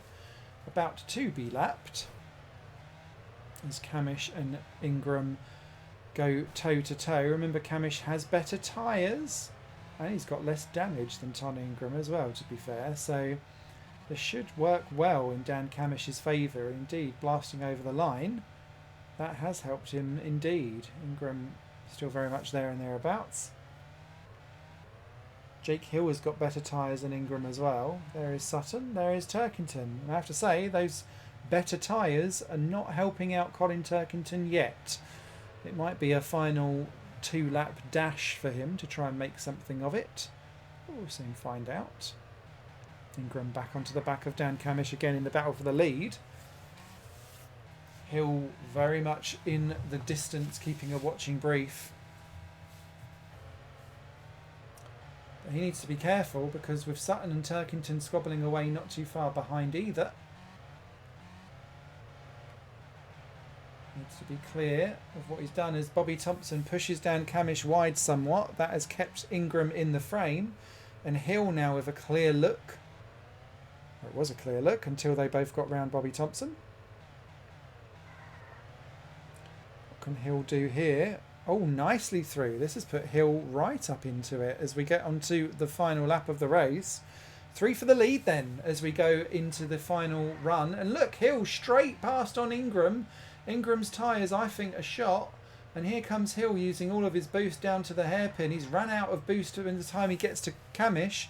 But can Jake Hill do a last minute dive bomb and surprise attack on Dan Camish, who's kept all of his boost? Look, Hill going for it. Tried to lean on Camish. The Napa Racing driver had nothing of it.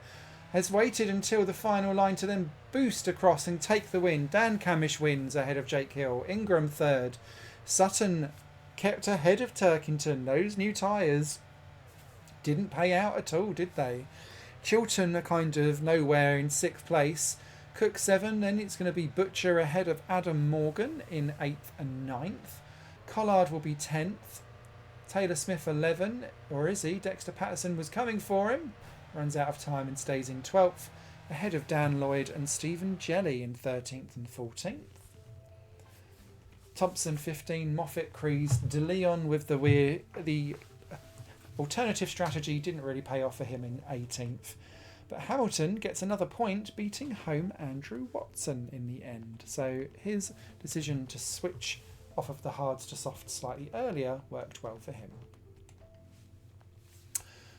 And that means Sutton and Ingram are now 6 points adrift from each other. Camish has kind of pulled out a little gap really over Chilton and is kind of halfway between the battle for first and the battle for fourth. Hill just 1 point behind Turkington. Further back, it looks as if we're about to see Rory Butcher join the 100 club. And there's just 1 point between Watson and Hamilton in the battle for Wooden Spoon, and Dexter Patterson and Bobby Thompson equal on points. Alright. 4 to go. Mugello is up next. I've run out of cider. Send help.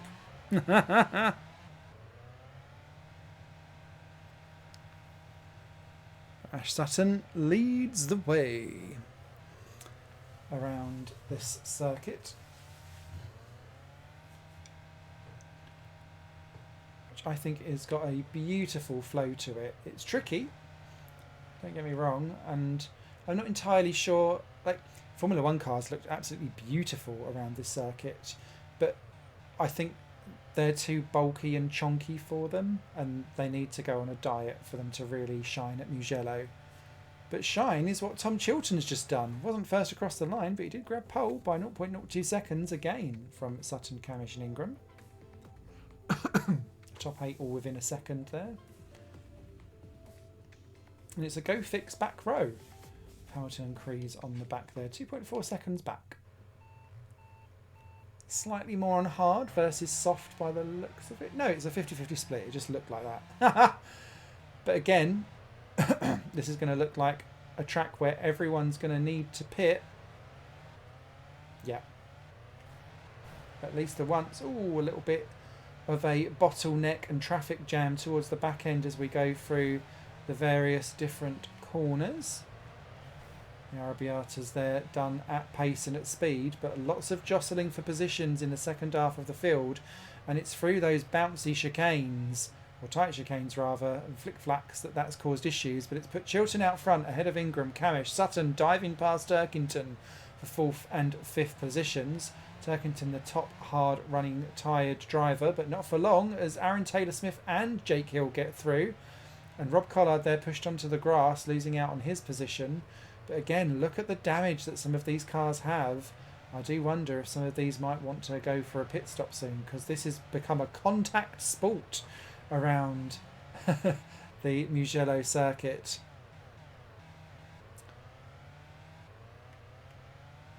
Hamilton down at the back there with the 2 ADs as Chilton there now 1.2 clear as Sutton goes toe-to-toe with Ingram. Sutton cuts onto the grass, loses out traction, and almost gets done by his teammate Camish at the same time. Recovers well and quickly though. Ingram looking a little bit defensive as Sutton tries another overtake. And Chilton uses his boost down the back straight, the home straight, to make sure that he pulls out enough of a gap and keeps the straight line speed from not being an issue as Collard and Hill go smashing into each other around the first couple of corners. That dramatic sweep into turn one is absolutely gorgeous in real life. It's providing plenty of entertainment during the race. 9th place Josh Cook battling with Daryl De Leon, who wants that 9th place himself in the Team Hard. Dexter Patterson looking like he's got a heavy amount of damage. I wonder if he'll be in for a pit stop any time soon and maybe switching onto hard tyres. Nope, he stays out. He's about to dive past his teammate as well. But they're rubbing against each other, which is not going to help them keeping their cars safe.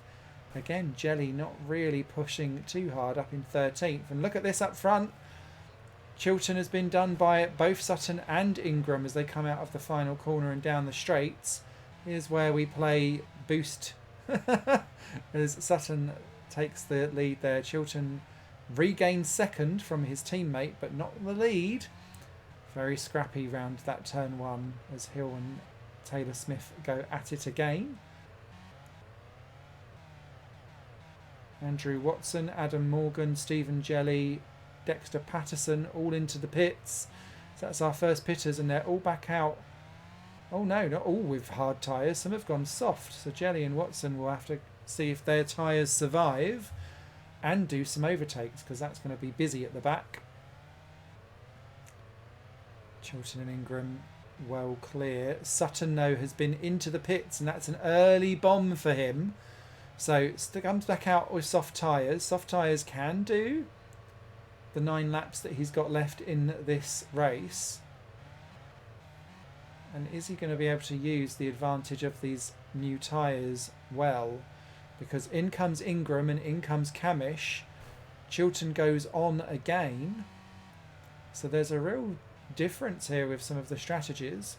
And there is Ingram out well ahead of Sutton. So that's worked out well for Tom Ingram. He has got a net gain as Sutton loses the lead. Ingram then out a good 1.5 seconds ahead.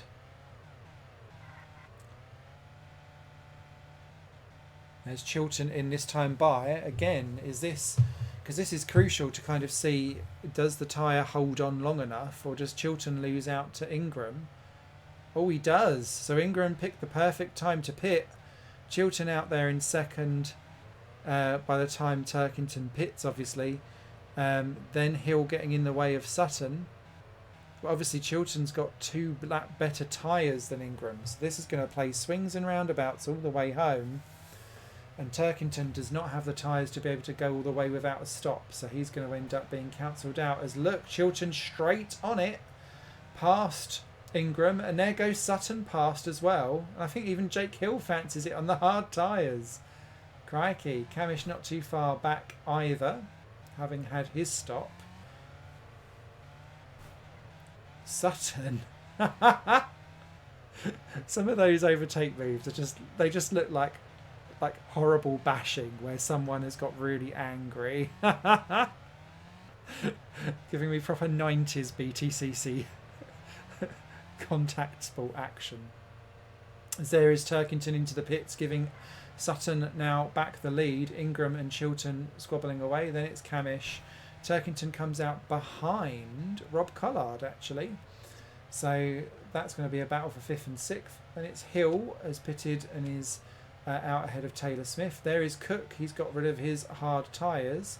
That's put Stephen Jelly now up into 10th place, but he is on more-worn tyres than Butcher, Moffat or Morgan or De Leon. So actually he's got to make sure that he can keep up the pace, which is something Ingram and Sutton have definitely got, but they've also got daggers out for each other as they keep clashing into the sides of each other's cars as they go into battle around all of the different chicanes and hairpins of the Mugello circuit. Lap 12 of 16. Dan Lloyd is the next one up to be lapped.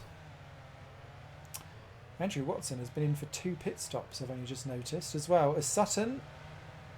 Beautiful positioning. Gets past Ingram. There was room for all 3, but Sutton was quite clear to make sure that he had that inside line and was able to make it stick. They both get round Hamilton, and look at Ingram straight through there, puts Sutton onto the dirt and gravel, and that allows Chiltern through for a Bristol Street Motors 1-2. Of course, this has not just driver championship connotations, but we've got Napa versus Bristol in the team championships too.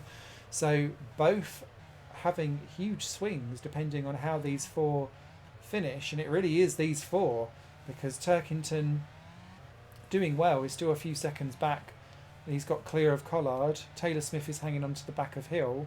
There's a massive gap back to Butcher, so it really is the top four cars in the top two teams having a proper squabble. But they've got Patterson and Thompson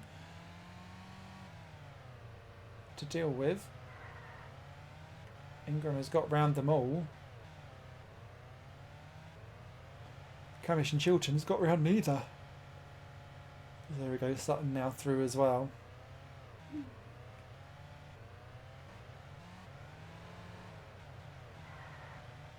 Lap traffic in Ultimate Racing 2D2 is such a huge factor when you've got some kind of field spread.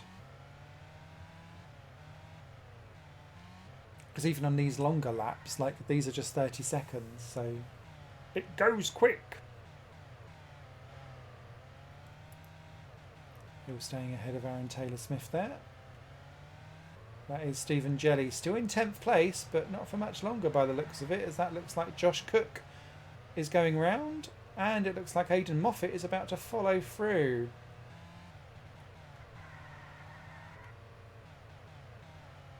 Liam Morgan not too far behind. Watson still in last place. He's the only one to have done a two-stopper, and that's because I've missed the end. Sorry. Ingram wins from Chiltern, Sutton, Camish. So that is a Bristol 1-2, a Napa 3-4, so big for the championship. Then it's Turkington, Collard, Hill, Smith. Then Butcher. Cook will get 10th just from Aidan Moffat. Then it's Jelly, De Leon, Morgan, Crees and Thompson. With Patterson, Hamilton getting 2 points, Lloyd getting 1 and Andrew Watson getting 0. I think the battle for the wooden spoon has changed, as has the battle for the lead. Ingram now back ahead by 2 points from Sutton. Then it's Camish ahead of Chiltern. Turkington 5 ahead of Hill. That's a good little squabble for 5th now. Collard kind of on his own, and I'd say same for Cook, unless there's a big swing somewhere.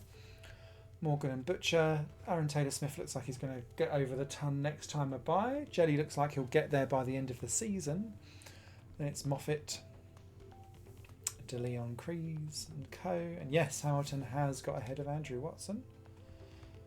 And that swing for Bristol over Napa has now meant that it's 15 points between them in the championship. So it's squeezing them in. Just 2 teams yet to get over 100 points. With 3 to go, we're off to Japan for Okayama. Or if you was in F1 in 94-95, the Pacific Grand Prix at the Tai Aida circuit. Which is how I originally knew the circuit. This is the full layout that we're doing. The beauty of this circuit is that you could also do the Piper circuit layout, which is much shorter than the longer, more revolvery one that you've got. So Chiltern again looking like he's desperate to continue grabbing all of the poles. And this is actually one of the longest, if not, yeah, this is one of the longer laps that we've got on this calendar, despite it being a relatively short circuit. So 35-second time for Chiltern, well clear of his teammate and the rest of the field, with a fairly large field spread. Only 3 within a second. De Leon up in the top 10. Nick Hamilton 4.3 seconds off the back. It's no good at all. Most starting on hard tyres because this is a longer circuit. Now you can see the soft tyres, you might need to pit twice if you're going to use them to the full advantage, and that's why Ingram is immediately spamming his way out front. Oh, hello, Camish. Cramish, more like, into the back of, and then into the lead as we go down the back straight into the hairpin Chilton there getting round. Sutton being swamped there by Turkington as well, and is down to 5th. Hill and Cook fancying a little go. Moffat up into 9th. Be good if he can keep up with his teammate for a second race in a row, as there is Jake Hill using all of his boost to fantastic effect as he tries to have a go. Gets round Sutton. Sutton back down into 5th after challenging for 3rd. And there you can see they were all on the grass trying to get their way through. Didn't work out for them at all as Camish and Ingram make a break for it. Hill, Turkington, Sutton and Chilton all squabbling over 3rd. And it's Hill that gets it for the time being. But he's the one with no boost. So this could all very much change as we go down the start-finish straight. And yet, look at them. Like flies on the back of a doo-doo, swarming all over the back of Jake Hill as Chilton catches the grass, as we've seen on several tracks so far this evening, and struggles there as Josh Cook has a look.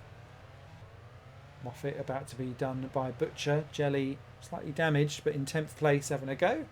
Rob Collard keeping a hold over Patterson and Taylor Smith. That's Lloyd getting round Nick Hamilton for 15th and 16th. Again, it is Michael Crease off the back of the rest of the field. So something that's clearly happened to Michael, as Ingram loses 2nd to Hill. So that's now 2 soft shod runners up the front. You could argue like doing a lap 8 and then going on to hards again could be a worthy strategy here. It'd be interesting to see how the AI plays this one out. Moffat ahead of Cook now.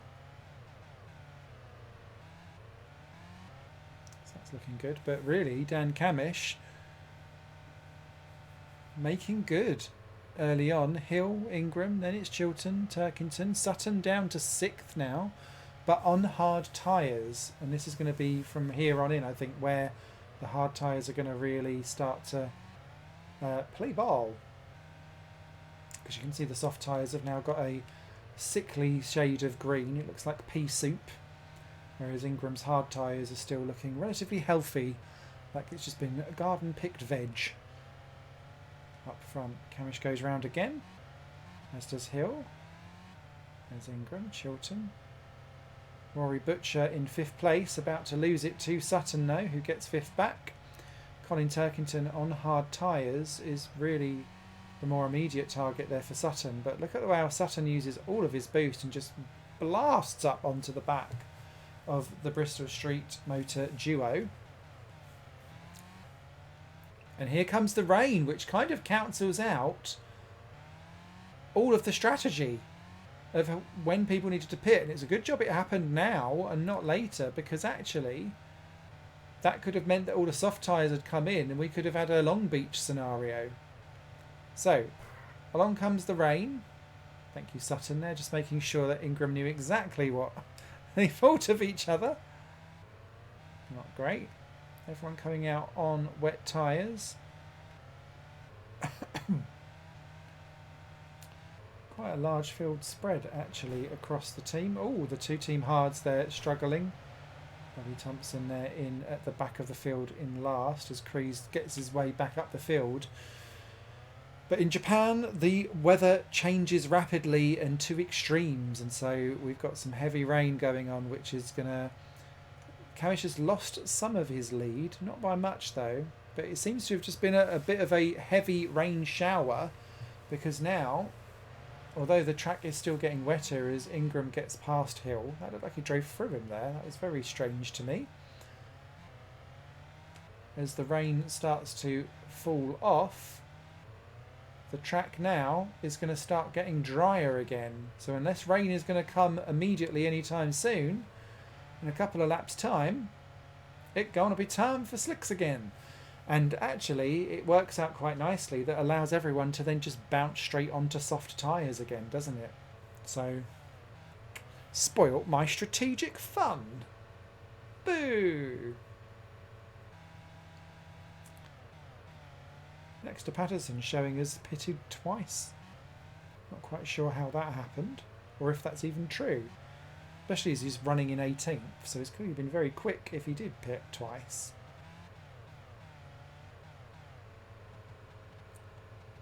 Everyone makes their run around. Hamilton up in 14th once again, looking good for a decent haul of points, especially when, well, Andrew Watson in 15th. Actually, that's his best showing so far, so can he keep that up? De Leon, Lloyd, Patterson, Crees and Thompson. But here comes the dry, and here come the dry weathered pit stoppers. It starts with Collard and Hamilton and Taylor Smith, and yet I thought they'd all come in for softs, and that's exactly what they're doing. In comes leader Dan Camish then, lap 10 of 16. Some interesting pit traversal there by Daryl De Leon, which has lost him out time to Bobby Thompson. There's Ingram, there's Hill, Chilton. Oh, hello. That's going to cause problems there for Turkington to get back out. And indeed, Josh Cook says thank you very much and dives up into 7th place. Moffat has lost out to Cook in that wet weather section of the race. Jelly in 10, Morgan 11. Collard down in 13th. It's not worked out well for him at all. The back end of the field has really strung itself out as Camish pops a lap on De Leon. But look at Hill. Hill screams through into second, but then finds nowhere to go. Ingram keeps the pace for now, but Hill looking on fire. Oh, but that is grass. In fact, all three of those ended up on the grass there. This is allowing Camish to just absolutely bolt away. Hill on another move, this time around the outside, down at Revolver Hairpin.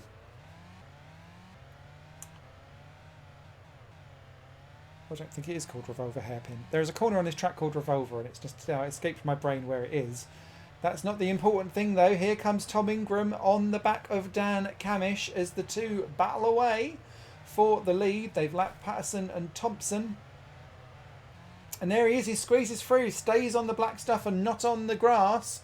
Gets through, and Thompson and Patterson look like they're trying to swarm Camish. I don't know if Camish clipped the grass ever so slightly there, and that caused him a bit of a slow reaction. But that was problematic for Camish as the leader, former leader, trying to get through. Hill really has been bogged down by the traffic here. He gets past Patterson now, but this has not worked out well for him at all. Camish uses a lot of boost down the straight. That's not helped him out. Chilton is ahead of Sutton, so this is another car between Sutton and Ingram. We've got Hill in there as well. Chilton now fancying a go through. Camish not able to hold off Ingram for the nappers. This is not turning out well for Sutton at all. It is now. As he sneaks past Hill and Chilton and boosts away. Well, it turns on a dime here on Ultimate Racing 2D2. And don't I bloody know it. Across the line, everyone goes onto the penultimate lap. Look at the speed Chilton takes with his boost. I'm feeling like the boost is slightly OP here as Camish gets back in front of Ingram. Back into the lead. This is crucial for the Drivers' Championship as much as it is for the Teams' Championship, because Sutton is now also ahead of Chilton and Jake Hill is in between them. Huge stuff going on towards the front of the field here. Here comes Ingram. He's used all of his boost. That's not going to help him. Here comes Camish. There's Andrew Watson about to be lapped, running in his best of the season, 15th so far. And there he goes. He blocks Camish. Ingram goes flying through. He's not got any boost, but it doesn't matter because Camish has not been able to use it effectively. Now Watson is blocking both of them. He needs to get out of the way, move himself through. This is all very clumsy. And now Ingram sees himself being wrong-footed. Camish uses his boost to blast through and take the win. That is crucial for the championship for both teams and drivers. Camish wins, Ingram second, Sutton recovered to third, Chilton got past Hill for fourth and fifth, Butcher grabbed sixth ahead of Turkington and Cook. Moffat is going to grab 8th place, so a good drive for him. Ahead of Adam Morgan, and Stephen Jelly is going to round out in 10th place, so long as Collard doesn't get him, and he won't, because he's run out of boost.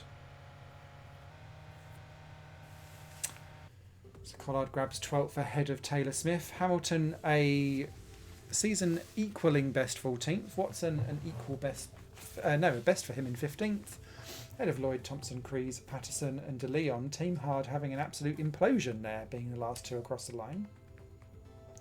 And that now means that it's 5 points between Ingram and Sutton, but Camish extends his reach over Chilton, which will help Napa in the Constructors or Teams Championship, as it were. Turkington and Hill, just a point between them. That was crucial for Hill to have not lost that place to Chilton, but he did. Everyone else are vaguely the same. Yeah. We're good. Crees versus Thompson versus Patterson in the battle for 15th. You know you want it. You know you love it. And Napa, 22 points clear at the moment. So it's looking good with 2 to go for them. But Adelaide has some brutal walls. So let's see how it goes.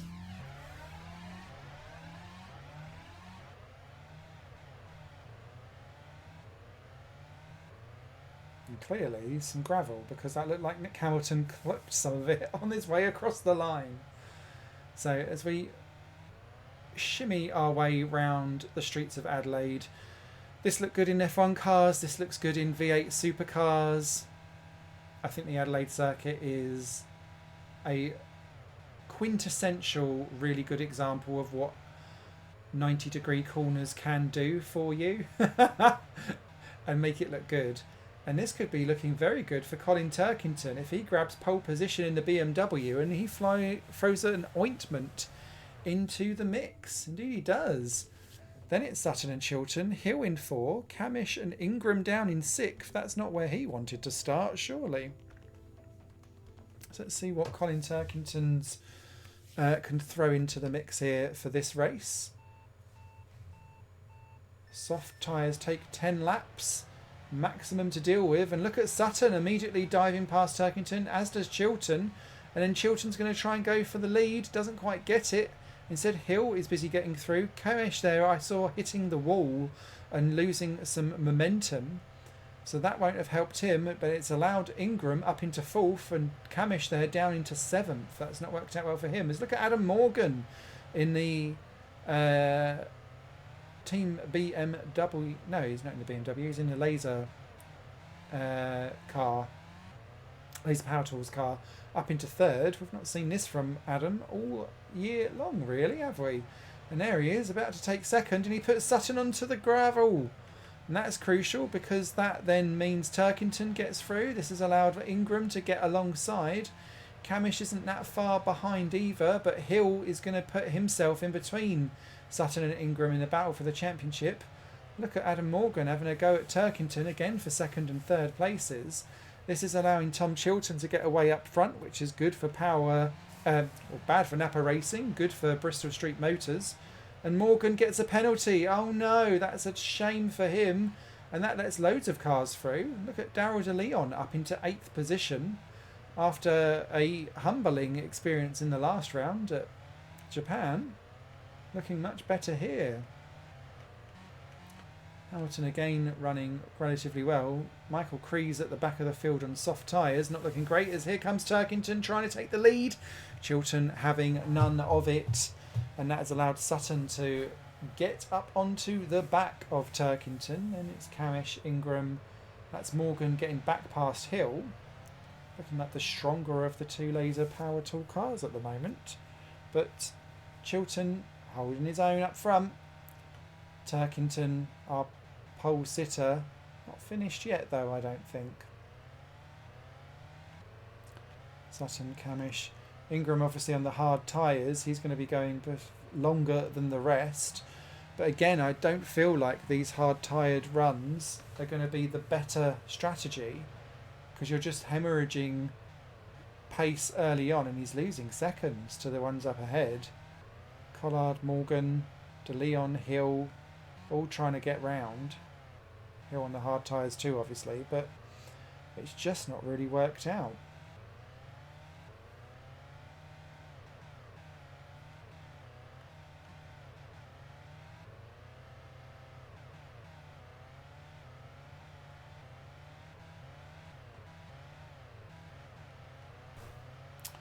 I've now suddenly realised I'm pretty sure this version of Adelaide does have a minor pit issue for maybe 1 or 2 cars if it goes horribly wrong with damage. So fingers crossed this doesn't end up being a title deciding problem. We'll soon find out. So here comes Chilton, Turkington, Sutton, and there's Camish into the pits. He's the first one in. Nice and early. Is that going to be for more softs? Yes it is, which I think kind of dictates what the rest will want to do. Adam Morgan in from his strong early showing as well. He's going to rejoin behind Jelly, yes, but ahead of Butcher and Patterson on their hard-tired battles. Moffat out, not too bad either. Crees in as well in the back of the field, as Chilton is in this time around, as is Sutton, as is Turkington. Sutton ahead of Turkington, didn't spot that move happening. Chilton gets a nice clean exit. There is Ingram carrying on, but look at the time that he's lost compared to everyone else. He's in the lead of the race, but he's not going to be able to hold it with the worn tyres that he's got and the fact that he needs to pit anyway. So not quite sure this has worked out for him, and it's going to be down to Chilton to make sure to see if he can fend off Sutton, although here comes Colin Turkington, Team BMW driver, taking what is currently 3rd place, will very quickly be 2nd. As Ingram goes round again.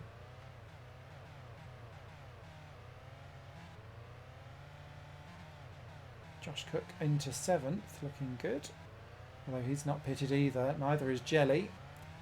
Collard and Morgan definitely have, and that is Dexter Patterson about to be absolutely swamped. I think there's a change for the lead going on. Yes it is. It's Chilton getting past Ingram. Soft tyre versus hard tyre, and Ingram still yet to pit.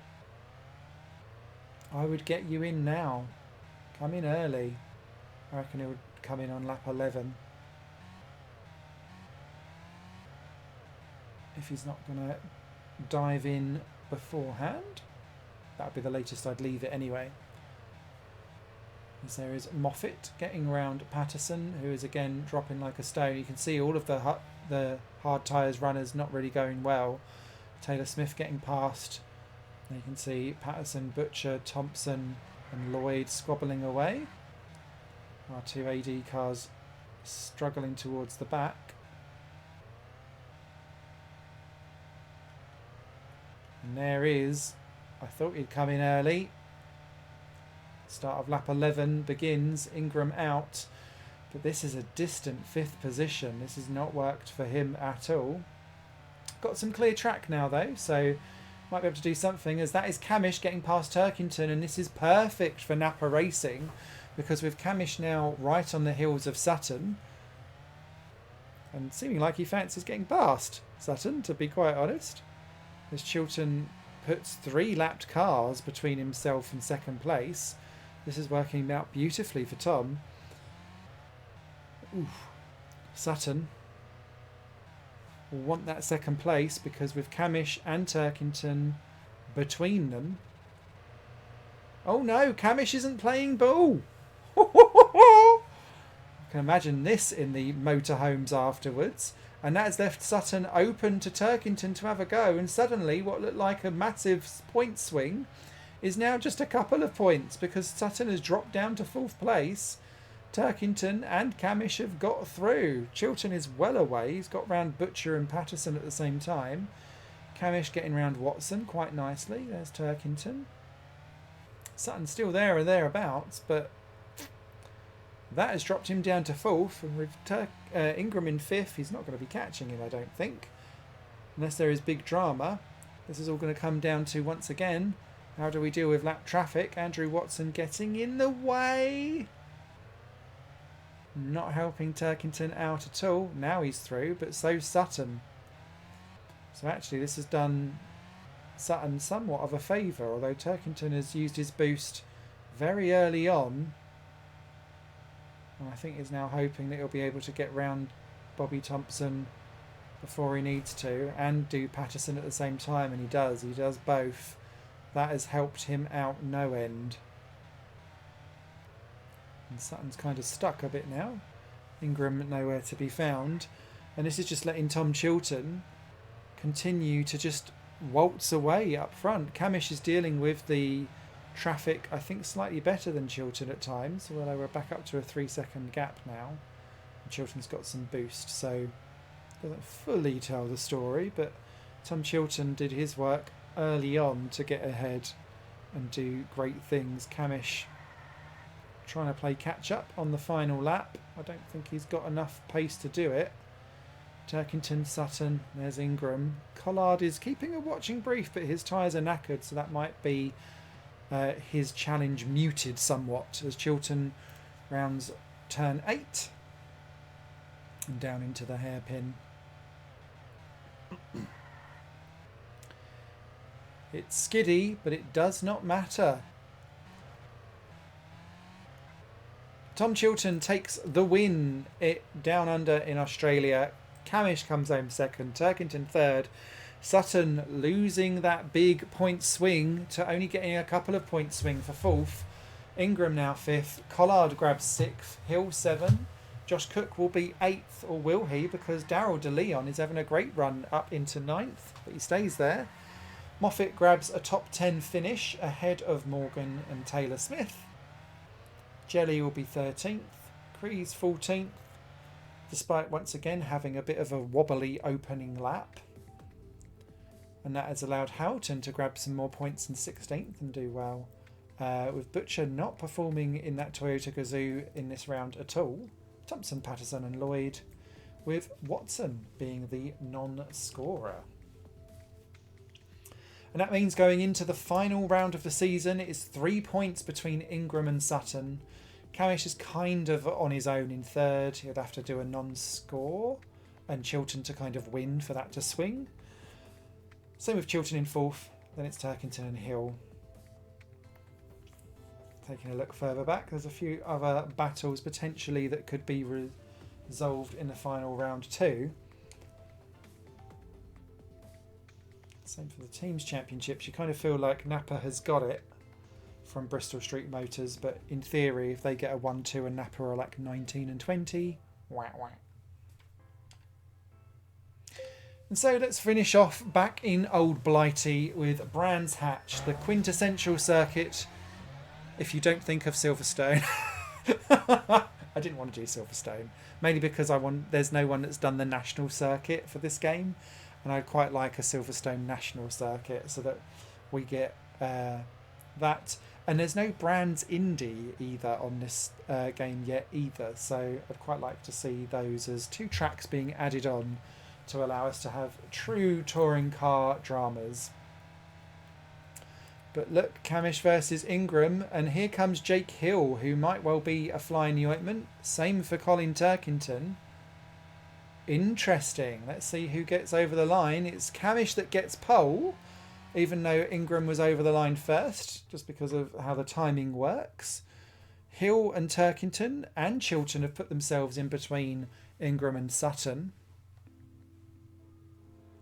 Sutton at the back. So for the final time of asking, so we're starting off with a wet track and it's drying here at Brands. How English could you be? Camish gets away well, uses all of his boost. Ingram does not bother as Turkington and Hill lean on each other. So does Chilton. Sutton keeps a watching brief in 6th. He's going to go around the outside of Chilton to take 5th. Yes, he does.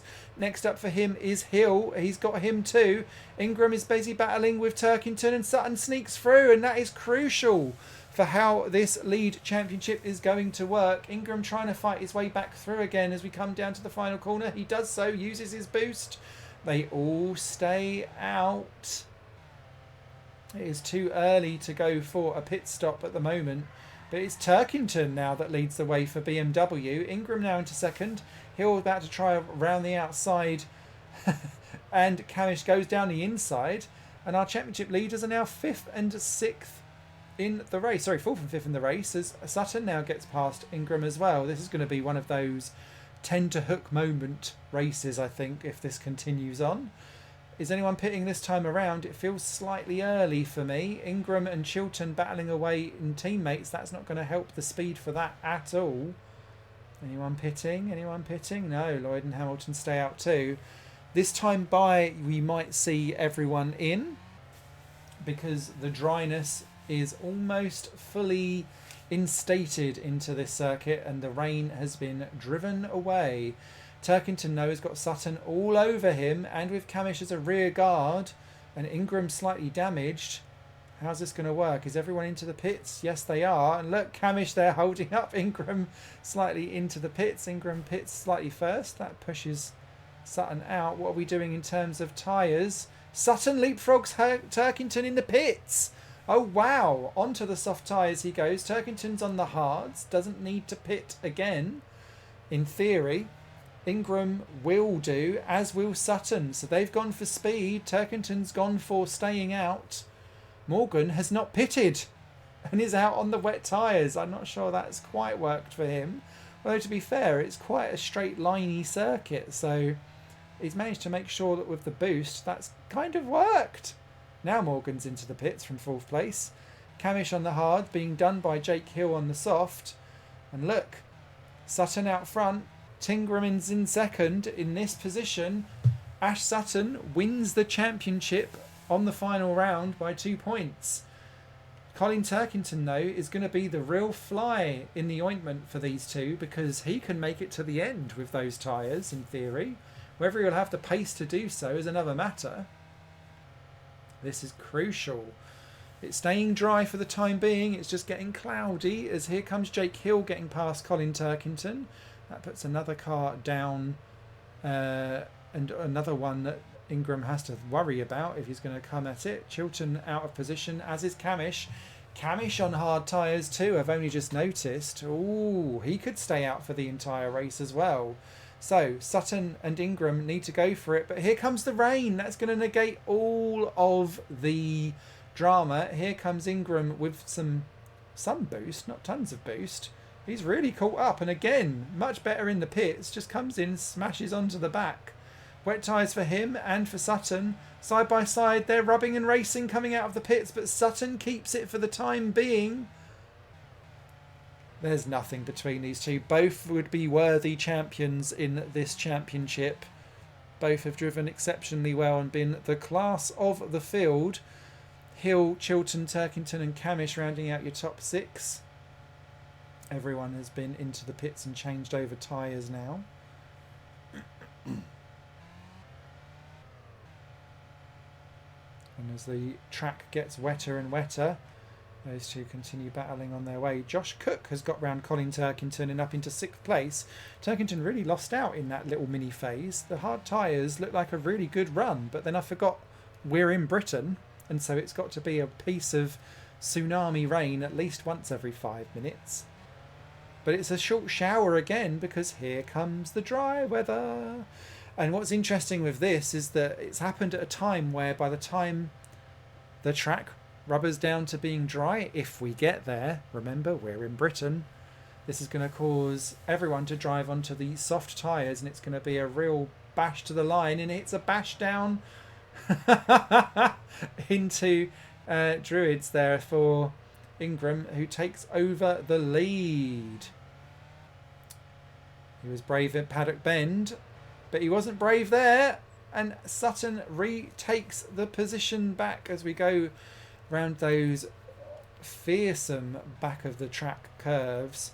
Now we're lapping Hamilton, who seems to have fallen off the back of everyone somehow. So I don't know if he's had an adventure. He's clearly had something go wrong there. And then Ingram is going to get through as well. Is it going to stay dry or is the rain going to come? Look at Ingram.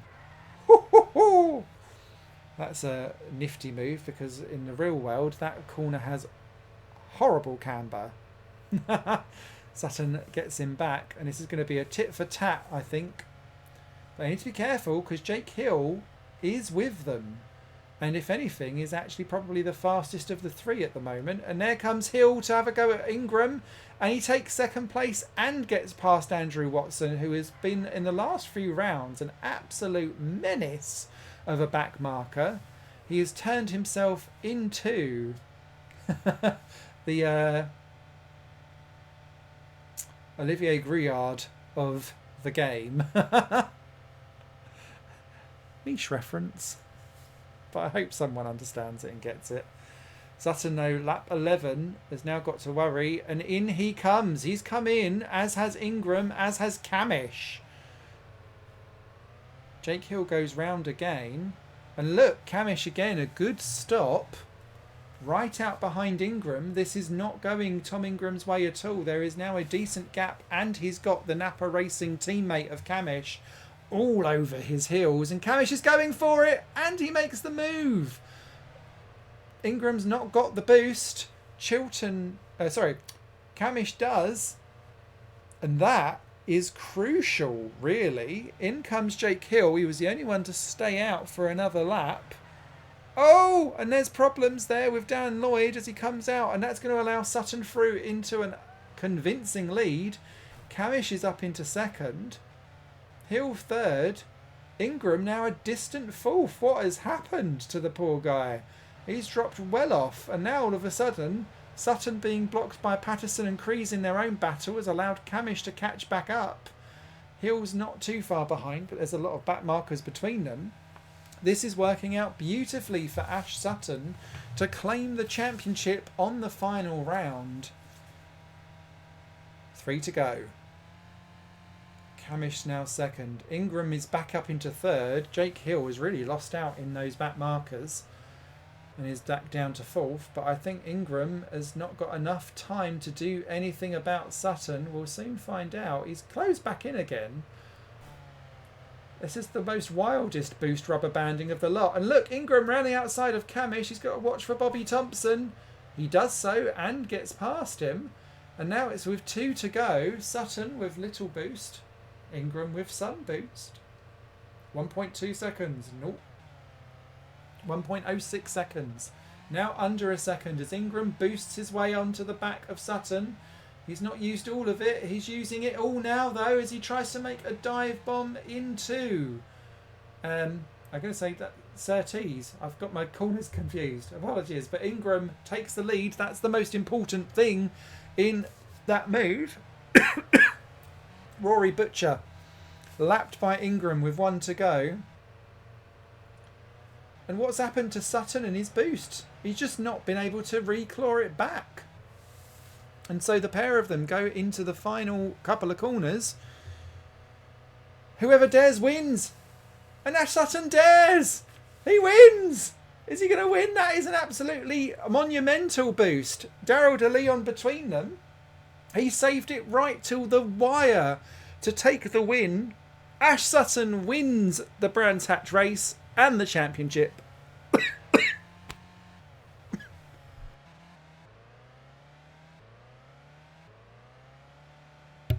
I'm so excited I choked. Choking into tears. And I don't know what happened there, but Camish got second. Ingram's now third. That went horribly wrong for Tom Ingram. And a 1-2 for Napa Racing means that they also clinch the team's championships in style as well.